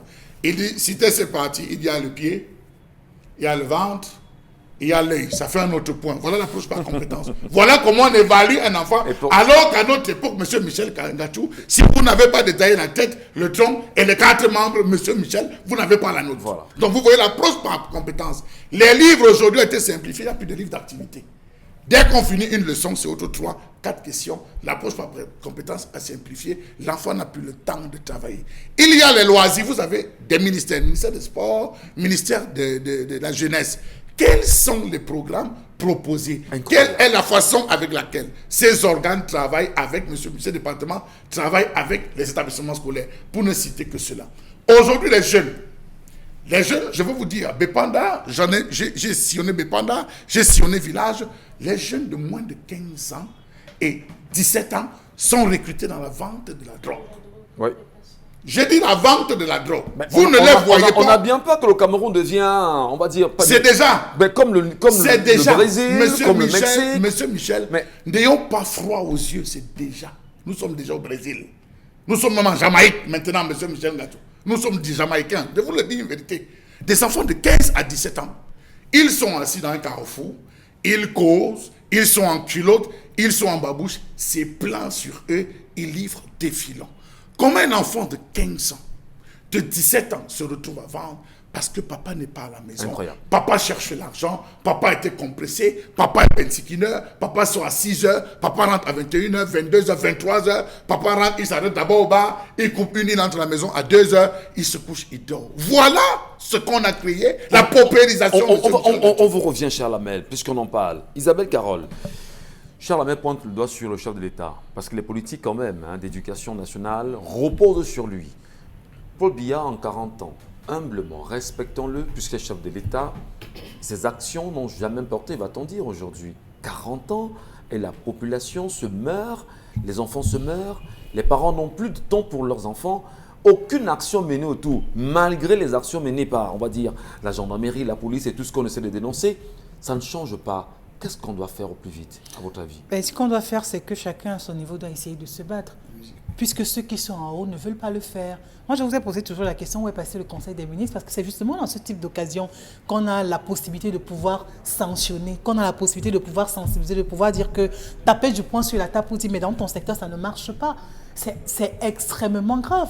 Aujourd'hui, au Cameroun, vous devez savoir... Vous dénoncez l'absence des conseils des ministres. Bien sûr. On ne voit plus, on n'en parle plus. On n'en parle plus. Ouais. Parce que ce sont les occasions bien précises qui permettent de tout recadrer. Ouais. Si ces conseils de ministres existaient, je ne crois pas que le bilan serait aussi lourd, aussi sombre que ça. Parce que vraiment, dépravation des mœurs aujourd'hui, quand on est au Cameroun, on se pose bien des questions. Ça dit que ça commence d'abord à la maison, où vous voyez des parents qui prennent plaisir à mettre des vêtements d'un autre genre aux enfants. Laissez vos enfants grandir, éduquez-les comme il se doit, apportez-leur le minimum. Une femme qui fouille tout le marché parce qu'elle cherche la taille de dos nu ou encore qui va laisser la poitrine, qui une mini-jupe pour son enfant, elle veut absolument cette taille parce qu'elle estime que son enfant qui n'a que 4 ans, qui n'a que 6 ans doit mettre du destroy, qui n'a que 5 ans doit commencer à mettre un string, qui doit mettre des perruques, qui doit mettre des greffes. Laissez vos enfants grandir. Il y a un âge pour toute chose. Et c'est les parents qui, maladroitement, commence d'ores et déjà à propulser les enfants dans de telles conditions. Parce que je ne vois pas la nécessité pour un enfant de mettre une perruque. Je ne vois pas la nécessité pour un enfant de mettre une greffe. Et vous imaginez ces enfants, vous allez dans une boîte de nuit, Michel Ngatou, vous trouvez des enfants de 10-12 ans assis sur la même table que vous, qui boivent avec un certain appétit. Vous vous posez des questions, mais celui-ci, c'était le berceau qu'il a commencé à boire. Vous n'arrivez pas à trouver des réponses. Comment est-ce qu'on se permet de les laisser entrer? Au nom de quoi? Parce que l'enfant est capable de payer une bouteille de 80 000, de 100 000 francs, une bouteille de whisky. Vous allez m'excuser, ça ne passe pas. Peut-être faire le lien rapidement. Et il faut le dire.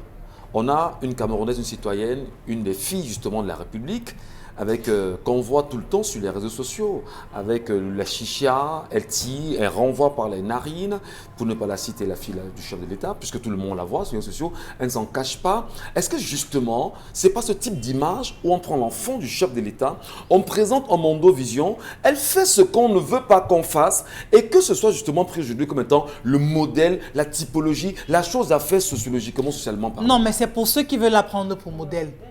Moi, honnêtement, c'est pour ceux qui veulent la prendre pour modèle. Parce que pour moi, ça commence d'abord à la maison, ensuite à l'école. Parce qu'entre l'école et la maison, c'est une chaîne. On est dans une situation de se mettre ensemble, d'être en symbiose pour une parfaite éducation. Oui. Aujourd'hui, on prend par exemple le secteur musical. On dit que la musique adoucit les mœurs. Est-ce que la musique adoucit encore les mœurs au Cameroun? Bonne question. Vraiment, on se pose toute la question parce que ce n'est plus ça.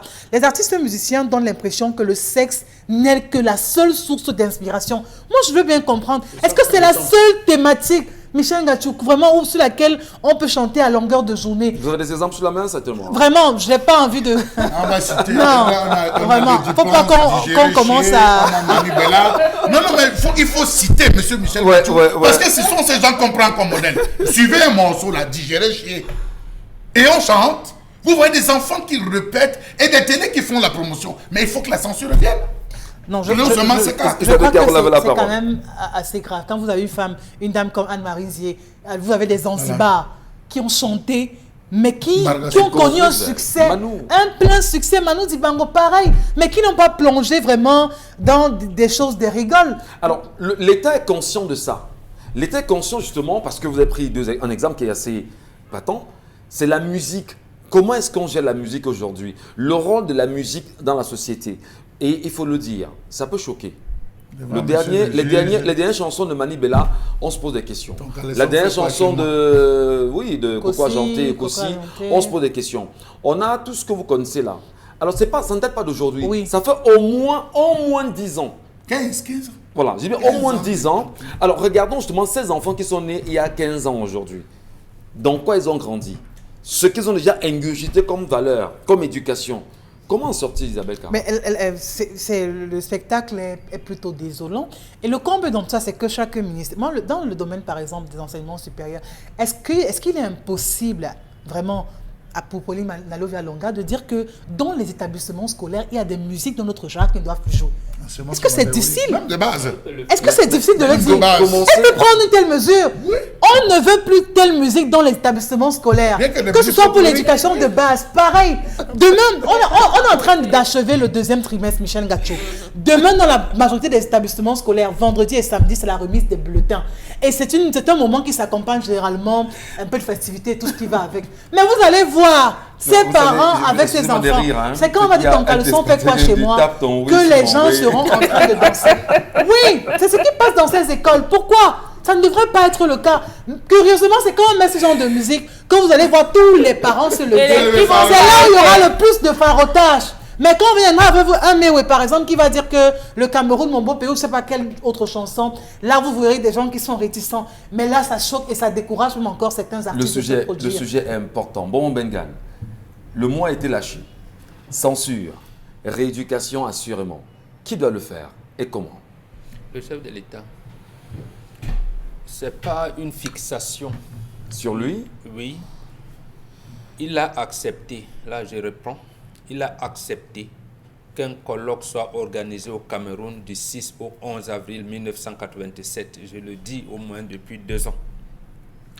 Le colloque avait pour thème la famille en Afrique noire et regroupait tous les pays de l'Afrique noire, francophone, anglophone, lusophone. C'est le terme que vous utilisez. Mais si moi j'utilise les termes comme pays sous domination française, sous domination anglaise et tout ça. Le président de ce colloque, c'était l'abbé Jean-Marc Ella. Le vice-président, c'était un malgache, Jacques Rabemanihan. Le rapporteur, c'était un doyen au blé, la Ouest, un Ivoirien. Vice-rapporteur, Isaac Ingema, Gabonais, et Cécile Matingou de Congo-Brazzaville. Ce colloque a pris des résolutions, parmi lesquelles Dominique Audrey a effleuré là tout à l'heure. On analysait la venue de la télévision. Et parmi les premières résolutions, les premiers actes de ce colloque, on a dit qu'il fallait assurer, d'abord à travers l'école et la télévision, une promotion de la famille conforme aux valeurs africaines. D'abord, à l'époque, il existait en Afrique noire ce qu'on appelle la société de culture. Il fallait mettre en place pour chaque pays des structures d'accueil, des structures et institutions d'accueil. Il fallait que chaque État crée des bureaux de consultation et d'orientation matrimoniale tenant en compte des valeurs africaines. Incroyable. Ça, rien n'a été fait depuis 1987. Ces actes ont été publiés par Présence africaine, numéro 1988/1, numéro 145. Vous les verrez dans les pages 238 à la page 243. Alors, la suite était dans les propositions de Jean-Marc Ella, de glorieuse mémoire. Il avait demandé et obtenu de l'OUA que les Nations Unies qui avaient créé la Commission économique africaine puissent les accompagner. Et on les a accompagnés comment? Les mêmes par pays s'étaient regroupés pour faire un document spécifique dans chaque pays. Analyse sur la réalité de la participation populaire dans le processus de redressement, de développement de l'Afrique. D'accord. Pour le cas du Cameroun, c'est une certaine dame, Emilienne Gobassé, de glorieuse mémoire aussi, qui n'est plus. Il faut le dire, hein, c'est la mère de Onangini. Elle avait fait pour le compte du Cameroun. Où en sont des résolutions? Donc, chaque État s'était engagé à faire en sorte que, d'ailleurs, c'est la première fois qu'on commence à parler de, comment appeler, la parenté responsable. Ce terme est né à ce moment-là, la parenté responsable. Parce qu'on a constaté les termes du genre l'enfant de la rue a accouché quand. C'est le chef de l'État. Sur ces origines-là, comment dire, sur ce colloque sur lequel vous vous êtes assis aujourd'hui, pour nous faire comprendre d'ailleurs les fondamentaux qui en sont sortis, comment vous comprenez aujourd'hui le fait qu'il y ait quand même absence de censure? Qu'il y ait absence de censure, on a quand même, pour revenir sur le cas de la télévision, un Conseil national de la communication qui est très attendu sur ce terrain. On a au Cameroun un Conseil national de la publicité qu'on ne voit presque jamais. On a au Cameroun en même temps, comment on dit ça, le comité qui s'occupe du livre au Cameroun, le conseil d'agrément bien sûr du livre au Cameroun, qui jusqu'à présent, en matière d'éducation, en matière de contenu, on a toujours un réel problème. Alors, au final, on sait que ce chef d'État qui est le problème. Qu'est-ce qu'on peut dire aux Camerounais qui nous regardent ce matin pour les aider, soit à l'écarter et à se trouver des solutions eux-mêmes? Parce que là, c'est très grave quand même. Et justement, le constat était clair. Les familles prises individuellement ne peuvent pas. Et je pense que tout le monde ici l'a dit. Vous avez encadré votre enfant à la maison. Lorsqu'il se retrouve à l'école, il va rencontrer qui? Il va rencontrer un autre qui est venu avec le couteau. Oui. Un autre peut-être qui lui aussi a une éducation, dès lors que quand on insulte un camarade, il se met à pleurer, il n'a jamais entendu parler des insultes. Oui. Voilà, un autre qui mange sans se laver les mains, il vient plutôt s'amuser en voulant essuyer les mains sur toi. Donc, nous sommes donc dans cet environnement où cet ancrage-là, vous ne pouvez pas. Donc, seul votre enfant, vous semblez lui avoir donné une éducation, ce qui n'est pas mauvais. Mais dehors, il y aura une confrontation qu'il ne pourra pas maîtriser. Et là, même les établissements, vous savez, les suivants des secteurs ont certaines zones dans des établissements où eux-mêmes ne vont pas. Et comment vous pouvez justifier ça?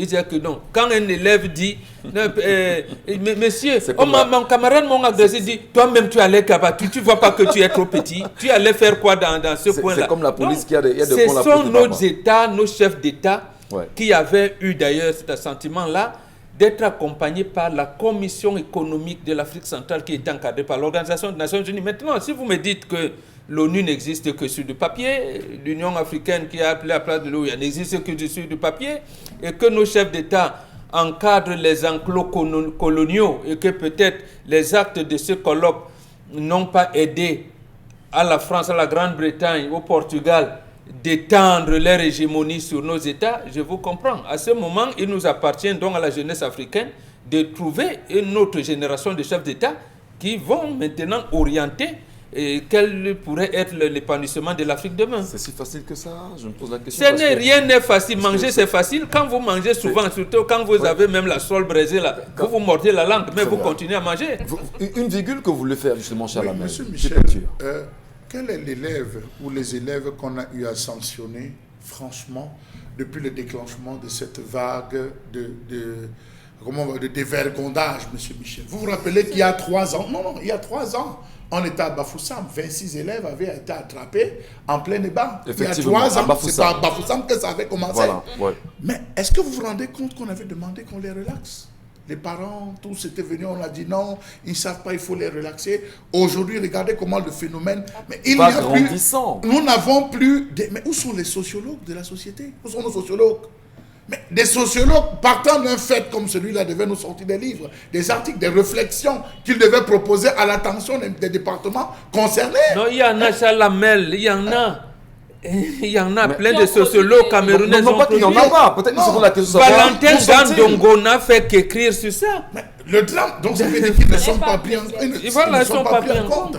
Alors j'ai l'impression, monsieur Michel Ngatou, je peux me tromper, que la gérontocratie que nous avons aujourd'hui fait tout pour démontrer que la jeunesse n'a plus rien. Regardez, très simplement, lorsque vous dites à quelqu'un, je suis titulaire d'un master, vous dites, on vous enseigne quoi à l'école? Celui qui vous dit c'est qui? C'est un député. Celui qui vous dit qu'on vous enseigne quoi à l'école, c'est un ministre. Qui est garant donc de cette éducation qu'on reçoit à l'école? C'est lui le ministre. Mais qui vous dit, vos diplômes là, vous ne maîtrisez rien, vous allez à l'école juste pour le plaisir. J'ai donc cette impression, M. Michel, que pour se pérenniser, se perpétuer, ils sont obligés de ne rien donner, rien faire, démontrer que la jeunesse aujourd'hui est devenue un fou. Le mal est profond, Chalamel Batchou. Aujourd'hui, et puisque nous parlons avec les nombreux Africains qui nous regardent à travers le continent, nous vous remercions effectivement pour l'intérêt que vous portez à cette question ce matin concernant la dépravation de mœurs dans nos sociétés. Ce n'est pas seulement un phénomène camerounais, ça commence à prendre également de l'ampleur dans d'autres pays africains. À vous également de nous laisser vos réactions. Nous vous lirons, le contact s'affiche bien sûr bas de l'écran. Qu'est-ce que cela vous inspire comme commentaire? Comment en sortir aujourd'hui? Qui fait problème et qui sont bien sûr à l'origine de ce problème-là?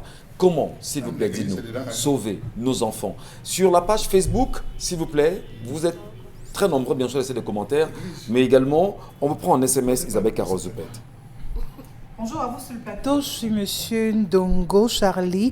À propos du sujet de la mère qui a 3 enfants, je voudrais dire que la mère doit tout simplement chercher les vrais géniteurs de ses enfants. Lorsque tu n'es plus à mesure d'éduquer, donne à chaque géniteur la possibilité de reprendre son enfant. Dans tous les cas, la place des 2 parents est importante dans l'éducation des enfants et l'absence d'un parent peut bien entraîner cette dépravation des jeunes ou des enfants dans la société.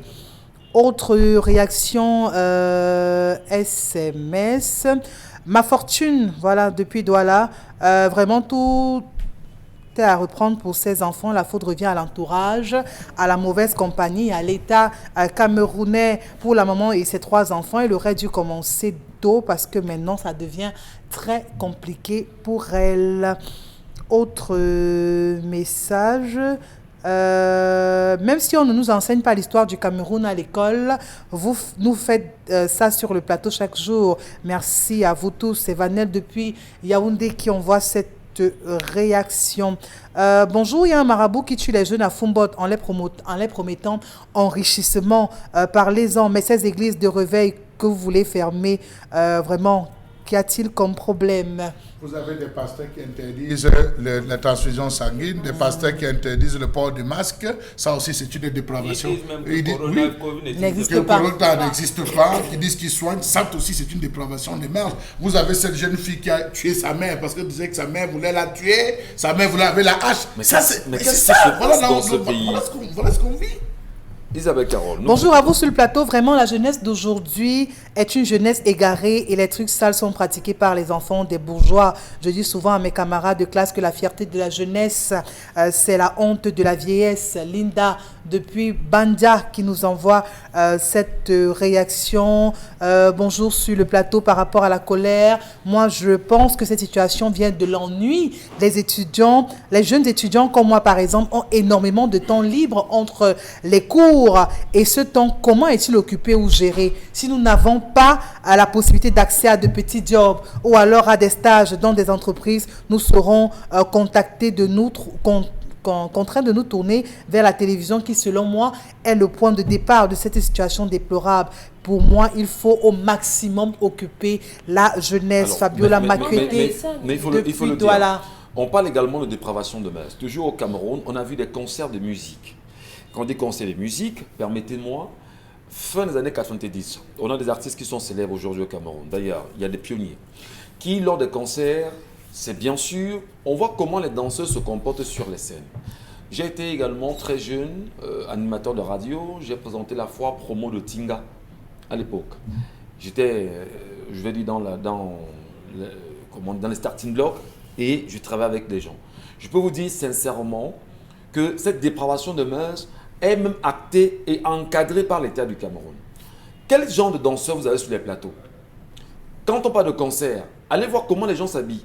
Allez voir justement comment on fait la promotion du sexe sur des plateaux. Hier encore, dans mon téléphone... Vous parlez des podiums ou plateaux? Non, des podiums autant pour moi. Des podiums, c'est pas le concert, je vous en prie. Je regardais encore sur mon Facebook, mon WhatsApp hier, on a des Camerounais qui ont choisi délibérément de nous balancer en permanence des vidéos pornographiques en longueur de journée sur les réseaux sociaux. Mais finalement, vous vous demandez, à votre niveau, vos parents, c'est déjà comme ça. Les enfants qui ont des smartphones en permanence entre les mains, qu'est-ce qu'on fait pour les aider à sortir? Mais le mal est tellement profond, je vous en prie. Pire encore, parfois, quand vous parcourez vos statuts WhatsApp, vous tombez sur des personnes qui prennent quand même sur eux de mettre sur leur statut des images vraiment choquantes ou encore dans notre genre. C'est terrible. C'est compliqué, alors, franchement. Est-ce qu'Internet, c'est le problème aujourd'hui de Nicodé? C'est l'un des problèmes. Oui. Internet est ce qu'on en... Non, Internet n'est pas le problème parce qu'Internet a aussi du bon.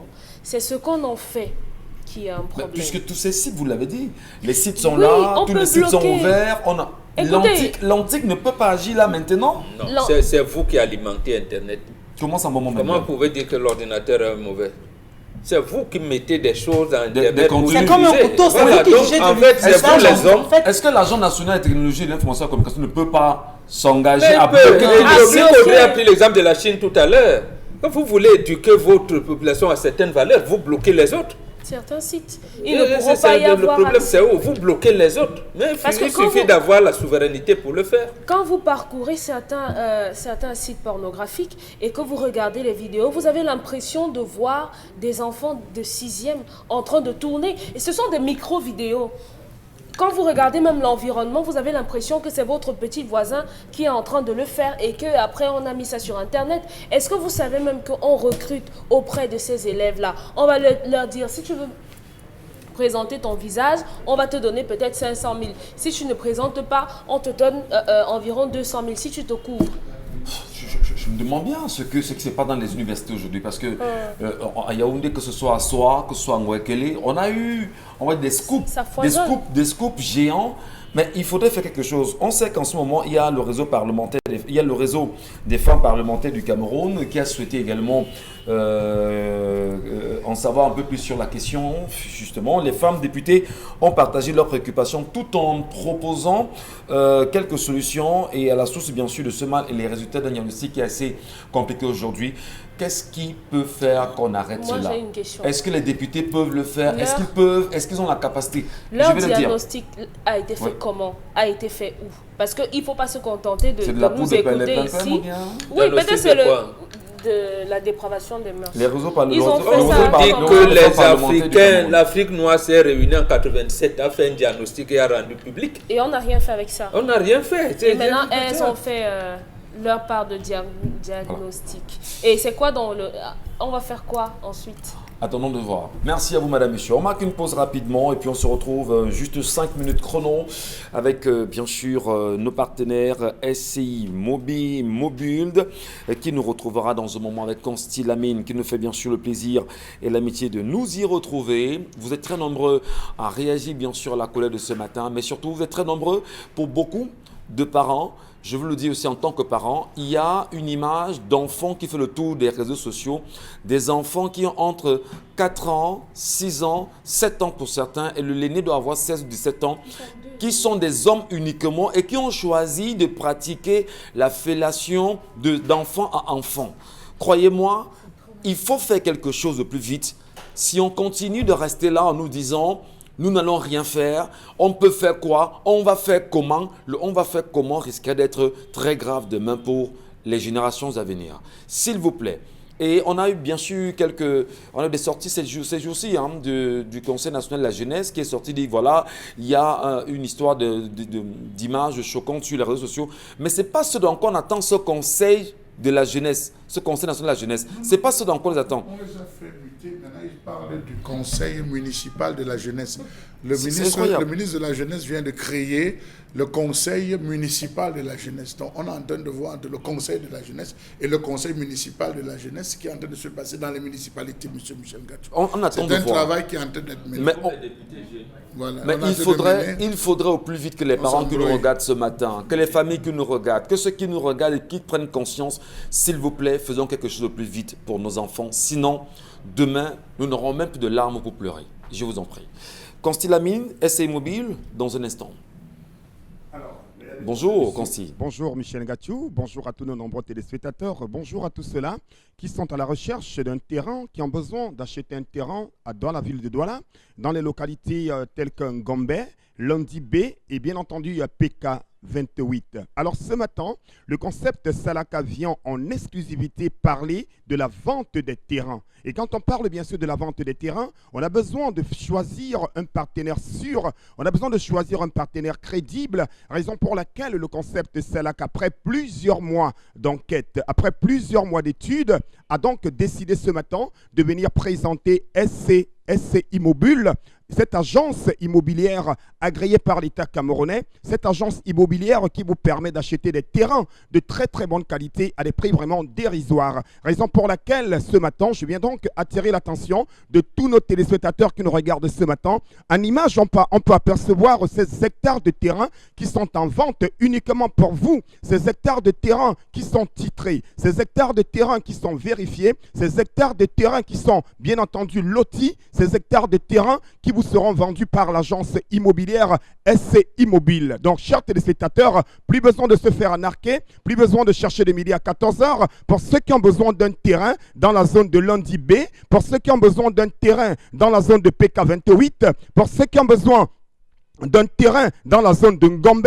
Je rappelle que toutes ces localités-là sont dans l'arrondissement de Douala 5e. C'est des zones futuristes, c'est des zones de l'avenir, c'est des zones dans lesquelles vous aurez l'occasion de vivre paisiblement. On n'aura plus besoin de dire que j'ai acheté un terrain et j'ai été détruit par X ou Y. Alors faites confiance à l'agence immobilière SC Immobile. Donc, chers téléspectateurs, ce matin, je viens à l'occasion de cette grande promotion qui a été lancée depuis quelques jours et qui s'achève le 3 avril 2021. Vous aurez donc l'occasion de revenir les numéros de téléphone et de vivre en direct c'est-à-dire 7 ans de nos terrains. Et il faut le rappeler que la grande promotion va s'achever le 3 avril 2021. Nous allons tout de suite passer donc à la présentation une fois de plus de ces différents terrains. Appréciez donc la qualité des terrains. Regardez comment c'est loti. Regardez comment c'est bien tracé, chers téléspectateurs. Les numéros de téléphone, vous les avez au bas de l'écran. C'est donc l'occasion plus que jamais d'appeler dès à présent. Ne perdez pas le temps. La promotion s'achève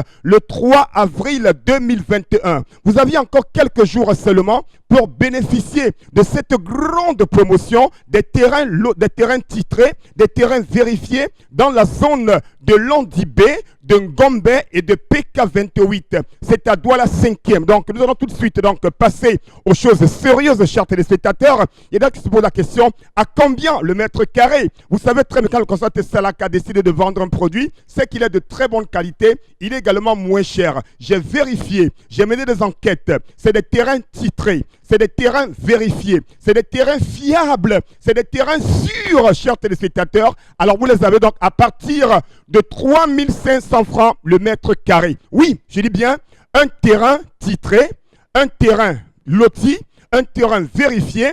Vous l'aviez à partir de 3500 francs le mètre carré. Chers téléspectateurs, n'hésitez surtout pas à apprécier la qualité des terrains, apprécier la qualité bien sûr de la localité, des terrains titrés à partir de 3500 francs le mètre carré, chers téléspectateurs. C'est donc l'occasion plus que jamais d'appeler dès à présent l'agence immobilière SC Immobile qui est située en plein cœur de Douala, au quartier Makepe, au rond-point Petit Pays, ouvert de lundi à samedi, chers téléspectateurs. Nous accompagnons les clients dans l'obtention de tous les documents. Nous accompagnons les clients dans tout ce qui est accompagnement administratif. Les numéros de téléphone, vous les avez. Profitez au maximum. Un mètre carré de terrain, vous l'avez à 3500 francs. À partir de 150 mètres carrés, bénéficiez bien entendu de plusieurs avantages avec SC Immobile. Les terrains titrés, les terrains vérifiés à 3500 francs. Merci. À partir de 3500 francs le mètre carré. On vous a suivi, merci beaucoup Consti Laméine, et beaucoup de courage à ceux qui vont s'y rendre. Dans un instant, madame, messieurs, on va revenir sur la toile ou encore des sujets qui gravitent autour de la toile. Comment comprendre aujourd'hui que des internautes camerounais aient choisi délibérément d'accorder la grâce présidentielle au professeur Gervais Mendoza? Jusqu'à présent, tant de Camerounais demandent justement de voir le décret qui lui accorde cette grâce présidentielle, lui donnant justement de sortir de la prison et d'aller se faire soigner. Les Camerounais sont allés même très loin, au point justement de revoir ici que le professeur Gervais Mendoza bénéficiera même d'une évacuation sanitaire. quelle est l'appréciation de la toile? Comment les Camerounais, sans avoir la bonne information, peuvent-ils se jeter dans cette formule qui n'accompagne personne et qui n'honore personne? Il est vrai que la volonté des uns des autres serait bien sûr de le voir être sorti de la prison et d'aller se faire soigner, puisque son cas est quand même assez grave. Charles Bachou Mbouron-Bengan, comment on apprécie justement l'attitude de la toile qui s'est lancée dans cette information qui jusqu'à présent peine à être confirmée? Non, c'est l'indignation en réalité. Et c'est là où, même si vous êtes occidentalisé, comment il y a les germes d'Africains vont toujours apparaître. Dire que c'est l'indignation qui a été dans cette vidéo a provoqué.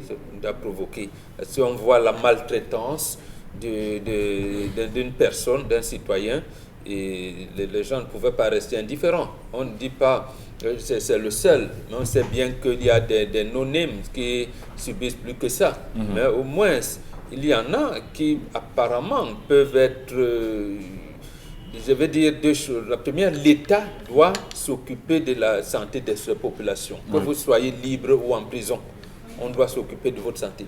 Maintenant, en plus, vous êtes en prison, vous n'avez pas les libertés de mouvement, et on vous met dans un reclus, ce n'est pas bon. Donc en fait, c'est comme si on voulait vous assassiner. Et ça, c'est pas normal. Vous avez vu ici, Yves Michel Fourceau, il s'est plaint, il a pleuré. Il a même causé, quand il était encore au CED, où il a une maladie qui ne lui permet pas de tenir un certain nombre de choses pendant l'étude. Bon, il a fallu du temps, beaucoup plus de pression pour qu'il aille se soigner. Vamoulke est en train de mourir là-bas. Et Charles Metouk va de clinique en clinique. Non, il y a des cas, peut-être parce qu'on n'en parle pas. C'est un peu comme l'assassinat de ces Noirs américains, dernièrement. On assassine les Noirs américains tous les jours, mais comme ça a été médiatisé, il y a eu une indignation. C'est ce qui s'est passé de mon point de vue avec le cas de la presse a même choisi ce matin de s'arrêter d'ailleurs la une du quotidien Le Messager qui demande bien sûr où est le décret. Charles Bachou, comment on apprécie cette course à l'information qui devient finalement une désinformation? Vous savez, monsieur Michel, moi il y a des choses qui m'énervent. Excusez-moi, qui m'énervent. Vous m'avez posé la question. Je pense que c'était lundi sur le même sujet. Je vous ai dit, souvenez-vous qu'il y a quelqu'un qui était un pasteur qui, dans le cadre de la crise anglophone, et son image fait le tour des réseaux sociaux. Il est enchaîné, il est mort, M. Michel Ngachou. Chez les Bantous, lorsque on a déjà constaté l'état de quelqu'un, on sait que la maladie l'a affaibli. Monsieur, on ne peut pas le laisser enchaîner, le laisser mourir attaché, monsieur Michel. De la même manière qu'on n'étouffe pas, on ne mange pas un animal qui est mort, étouffé, tout et qu'on sort. De la même manière, les différents morts. Oui, je suis d'accord qu'il ait des soins. Oui, je suis d'accord, monsieur Michel Ngachou. Comprenez, ils sont nombreux, les Atangana Mebara, tous ces gars-là, les William Solo, ils sont tous internés dans les hôpitaux à Yaoundé. Ils sont tous internés, monsieur Michel Ngachou. Il a fallu qu'on décrit. C'est l'État qui les a mis de pouvoir mettre. On a les hôpitaux de référence. Avant qu'ils n'entrent là-bas, il y avait des hôpitaux de référence qui étaient construits et dont eux-mêmes avaient validé. Qu'on prend la peine de les amener là-bas, comme tout bon Camerounais, monsieur Michel Ngachou. Pourquoi est-ce qu'il faudrait qu'on parle d'évacuation sanitaire? Non pas que j'ai quelque chose contre les évacuations sanitaires, s'ils décident de prendre ses soins, mais si c'est encore l'État qui va devoir porter ça, je crois qu'il y a trop de problèmes. L'énergie est un problème, l'accès à l'eau est un problème. Nous avons des récents cas, M. Michel Ngachou, des personnes qui sont encore au stade d'enquête, M. Michel Ngachou, qui demandent à comparaître libre, qui souffrent d'un cancer pratiquement en phase terminale, qu'ils veulent aller se soigner. Vous voulez parler de Mme Sopon, mais pourquoi ce cas aussi n'est pas porté, M. Michel Ngachou? Pourquoi ce cas n'est pas porté? Il y a plusieurs cas de justice qu'on ne fait de dénoncer. Pourquoi c'est une caste de personnes? Arrêtons un peu ça, M. Michel Ngachou. Et puis quand vous regardez, les textes réglementaires de la République ne permettent pas au chef de l'État de glacier une personne dont le procès est pendant.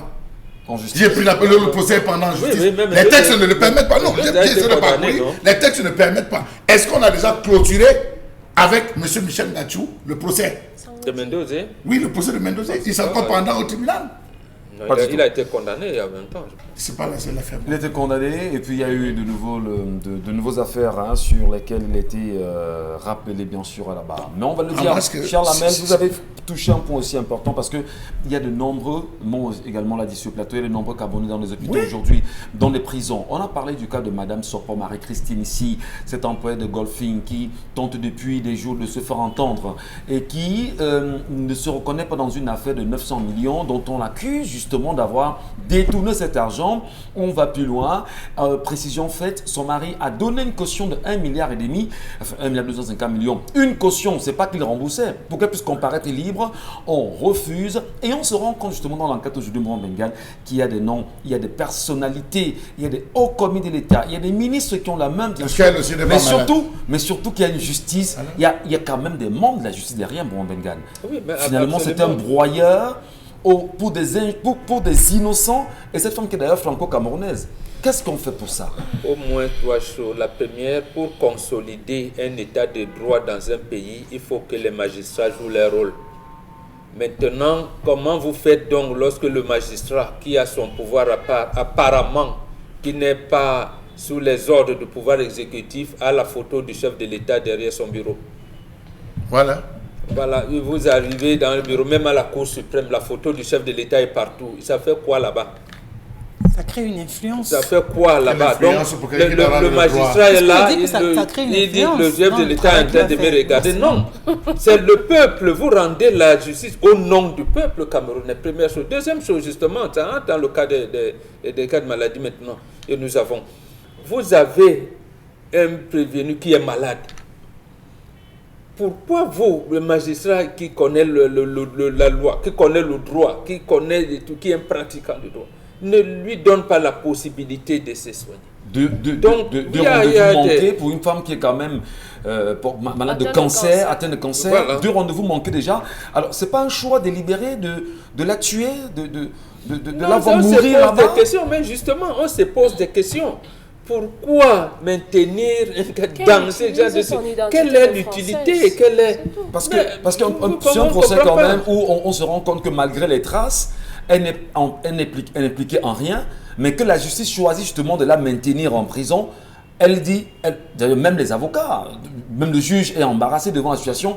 Mais il y a Parce quand même... qu'il y a des cas, il y a de quoi peut-être se il faut poser en des vraies parler, questions. parce que ça a été rendu public. Oui. Le cas de Madame Sopo, auquel vous faites allusion, Marie-Christine. mais oui, Marie-Christine est semblable à ce que Michel Fotso. Bon, on ne va pas dévoiler pour Yves Michel Fotso le cas qu'il a. Il a une maladie grave. De la vie de les avocats, j'ai été proche du dossier. Maintenant, il y en a même qui ont dit, ah oui, mais il faut qu'il descende. Mais non, il est encadré. Il y a quand même, parce que ça a donné même les gens, peut-être, pourquoi ne pas dire, l'hôpital Cheikh Saïd à Rabat utilise 150 médecins. 150 médecins et qui sont bien payés. Donc, vous êtes là. On n'attend même pas que le médecin donne l'autorisation aux patients qui de ceci, de cela. Donc, il y a des situations comme ça Incroyable. où, à la limite, la justice camerounaise peut demander, bon, pour qu'on ait un bon contrôle et tout, vous allez dans tel hôpital, ça, là, me parlait des hôpitaux de référence Bien tout à sûr. l'heure, et vous lui faites manquer ses rendez-vous avec le médecin. Volonté de la Volonté. mourir. Vous avez un cancer. Et quand les métastases vont se développer là demain, et qu'on vous accuse d'assassinat ou de trucs, vous allez faire quoi? On va dire, on en prend à tel ou à tel. Non, il y a quand même un certain nombre de choses qui devraient commander ce que j'appelle toujours ici la rationalité humaine. Très bien. Et qu'en est-il de M. Vamolke? Parce que je me Il est souviens Non, lui, que- c'est un cas oublié. Il est malade aussi. Malade, terrible. Les malades, ça veut dire qu'il y a des malades et personne n'en parle. C'est des Voilà, malades. voilà, On nous voilà. sale On parle d'une injustice. Il y a Mohamed, il y a Mohamed est malade. Il y Il a Mohamed est malade. Marafat Amidou Yaya est malade. Charles Tout- Medou. Oui, mais ils sont Charles tous Medou. Ça, malades. le Voilà des médecin personnes même fait qui ont aussi venir un rappelé. médecin qui venait à Paris et pour demander pour qu'on l'enlève de Yaoundé pour venir rencontrer un médecin, ça a été tout un problème. Merci beaucoup. Isabelle Carole, un sujet sur la revue des réseaux sociaux, des images qui ont fait le tour de la toile. Oui, on va tout de suite donc et maintenant parler donc de ce grabuge qui est donc du côté de Douala, cet endroit justement qui est réputé pour la vente des liqueurs et tout autre produit allant donc bien sûr dans ce sens où ces commerçants n'ont pas hésité hier à exprimer bien évidemment leur courroux face bien sûr à ces agents donc du ministère du Commerce qui ont donc débarqué de ce côté-là pour la 3e fois, disait-il, en l'espace d'un mois. Ces agents qui viennent donc en disant bien sûr qu'ils sont là pour le contrôle des prix, pour le contrôle bien évidemment qualité, avec tout ce qu'on a pu enregistrer ces dernières semaines en ce qui concerne le faux dans ces espaces de vente de boissons. Et pour ces commerçants, c'est une arnaque de trop. Ils ont donc décidé hier justement de le décrier à ciel ouvert. Il y a donc eu comme ce bras de fer donc avec ces agents du Mines-Commerce et au niveau de la qualité encore de ces produits, ils se plaignent de ce qu'ils ne sont responsables de rien parce qu'en effet, ce n'est pas eux qui produisent ces vins et tout ce qui va avec. Comment ça fait pour arriver au Cameroun? C'est toute la question qui se pose et ils se disent très bien, ils ne sont que des receleurs. Alors si on veut stopper ce réseau... Ils ne sont que des détaillants. Oui, bien sûr, parce qu'ils ne reçoivent que ces produits. Oui. Ils ne font que recevoir ces produits. Oui. Alors si on veut stopper justement cette hémorragie, il faut bien qu'on commence à la base. Comment ça fait déjà pour traverser les frontières? L'information également que nous avons eue hier, jusqu'à présent, parce que le grabuge qu'il y a eu hier au niveau de Douala était assez compliqué. Oui. 3 descentes le temps de 2 mois. Première descente, vous arrivez, vous portez des cartons de boissons, vous en allez. Pour quelle raison? Vous êtes dans le contrôle. Hein? Ce sont les brigades de contrôle justement du ministère des Commerces. Vous portez ces boissons. Et dans ces, excusez-moi, dans ces contrôles, on a le droit de prendre la boisson? Je veux savoir. Là c'est justement la question. Parce que s'ils ont donné, ça veut dire qu'ils ont corrompu ces agents. Il y en a même qui, parmi justement ces commerçants, pour éviter d'avoir des ennuis, ont choisi, je prends les témoignages de ces commerçants, de donner 100 000 pour certains et 50 000 francs pour d'autres. Alors, ils sont partis, ils sont revenus pour une deuxième, il y a eu une deuxième descente. Il y a eu les mêmes actions. Mais hier, ils ont estimé que c'était bien sûr la descente de trop. Parce qu'ils ne comprennent pas. Et sur le terrain quand même, avec des journalistes, on se rend compte que désormais on vous dit les produits qui doivent entrer au Cameroun doivent avoir l'inscription français ou anglais. C'est-à-dire qu'on doit avoir des appellations français ou anglais. Ça veut dire que tout ce qui vient de l'Espagne, tout ce qui vient d'ailleurs, on n'en veut plus au Cameroun. Et vous imaginez, on ne sensibilise pas les détaillants. Les détaillants vous disent qu'au niveau du port, pour les grossistes qui ramènent, des importateurs qui ramènent des boissons à l'étranger, il y a justement les estampilles qu'on porte au niveau du port. Les estampilles rouges peuvent aller sur du... Enfin, il y en a qui vont sur du rouge et sur du blanc. Mais parfois, ils investent au niveau du port. Mais les brigades descendent sur le terrain et vous imposent justement de reconnaître que ce que vous avez, c'est le faux. Ils disent que mais nous, on ne fait que prendre chez les grossistes et on vend. Alors, comment est-ce qu'on explique justement cette façon? Et ce qui est curieux, c'est que hier encore, dans les enquêtes, le document qui atteste qu'il devait laisser sur le terrain semblait justement être un faux et antidaté. Comment ça s'explique? Moi, je crois qu'il faut qu'on soit peut-être clair. Ouais. Comment ils font pour se retrouver au même endroit en l'espace d'un mois, 3 fois? Il y a suffisamment d'espace où on peut également faire vraiment ce genre de vérification parce que c'était de ça qu'il s'agissait, de faire un contrôle.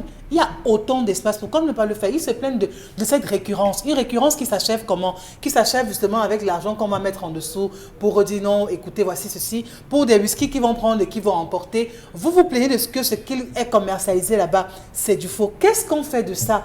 Ce sont des réseaux bien connus. Un espace comme celui de Douala dont on parle actuellement, c'est depuis combien d'années que ce secteur existe de ce côté, que l'activité est menée là-bas. Et quand on vous dit, il y a du bon, il y a du mauvais. Et quand vous arrivez, on vous dit, voici le bon, mais il y a un défaut de témoin et tout. Tu peux prendre ce qui est mauvais. Ça veut dire que c'est connu de tout. Et si on veut stopper, on pourrait le faire. Alors, on doit le faire.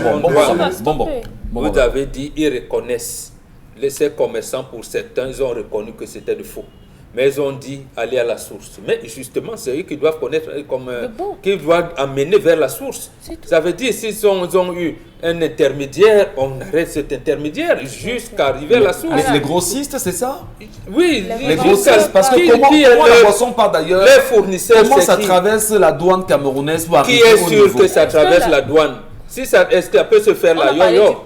Ça peut se faire à Yo-Yo, on connaît les manigances des Camerounais. Il y a bien le sucre qu'on fabriquait au Cameroun, mais on faisait semblant de faire croire que ça entrait par la douane, ainsi de suite, ainsi de suite. Très bien. Mais c'est vrai qu'il y a, par exemple, les machines qui font les CD piratés ici, qu'on laisse passer à la douane, ça on connaît. Bon, il faut donc bloquer, parce que la douane a pour principale mission de protéger l'espace économique du pays. Bien sûr. À ce moment qu'on verrouille donc au niveau de la douane, on tamise ce qui est ici à l'intérieur du Cameroun, en sachant, parce qu'on sait là où on fait ces vins là dans les quartiers et partout. Ça fait dégénérer, il y a bien sûr là-bas, à Douala, Charles Membachou, nous qui était l'intervention de la gendarmerie, qui était là pour encadrer et à disperser les foules. Le problème, c'est au niveau de la douane. Vous avez plusieurs des Camerounais qui ont du droit de représentation de certaines marques au Cameroun. Et à Douala, ils sont nombreux. Tellement. Le ministère du Commerce nous a fourni la liste de ceux qui ont les droits de représentation. Bonne question. Oui, je suis d'accord. Non, je suis d'accord qu'on fait même 1000 décembre. Après le 1000 décembre, quels sont ceux qui ont le droit de représentation? Est-ce qu'on nous a présenté cette liste? Non, je ne pense pas.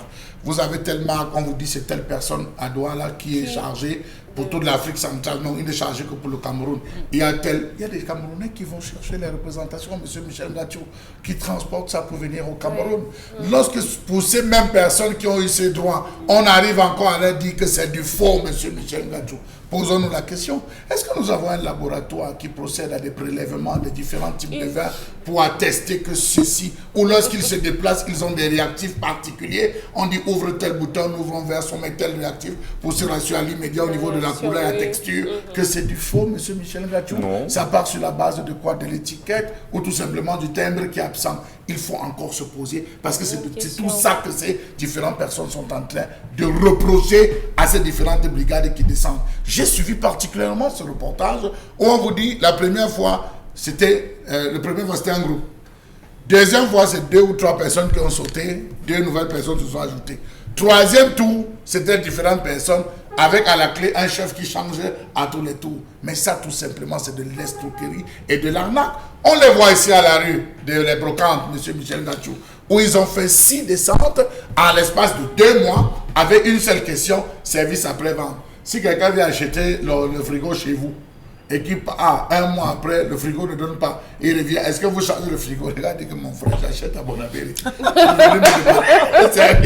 Après, c'est moi qui vais acheter ça à Londres, ou c'est où? J'achète à Bonabéry. Allez voir les brigades de contrôle du ministère du Commerce, c'est très compliqué.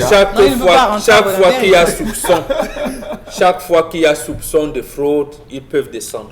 Voilà. Oui, ils en ont le droit. Ils ont le droit de descendre chaque fois qu'il y a soupçon. Vous n'allez pas dire que vous étiez là lundi. Moi, je pose la question. Ils sont sensibilisés. Vous avez les médias. Vous avez tous les canaux de communication en disant justement aux fournisseurs ou aux vendeurs de boissons, nous, on va descendre dans les jours à venir. Conformez-vous avant notre arrivée. Non, conformez-vous. C'est pas ça.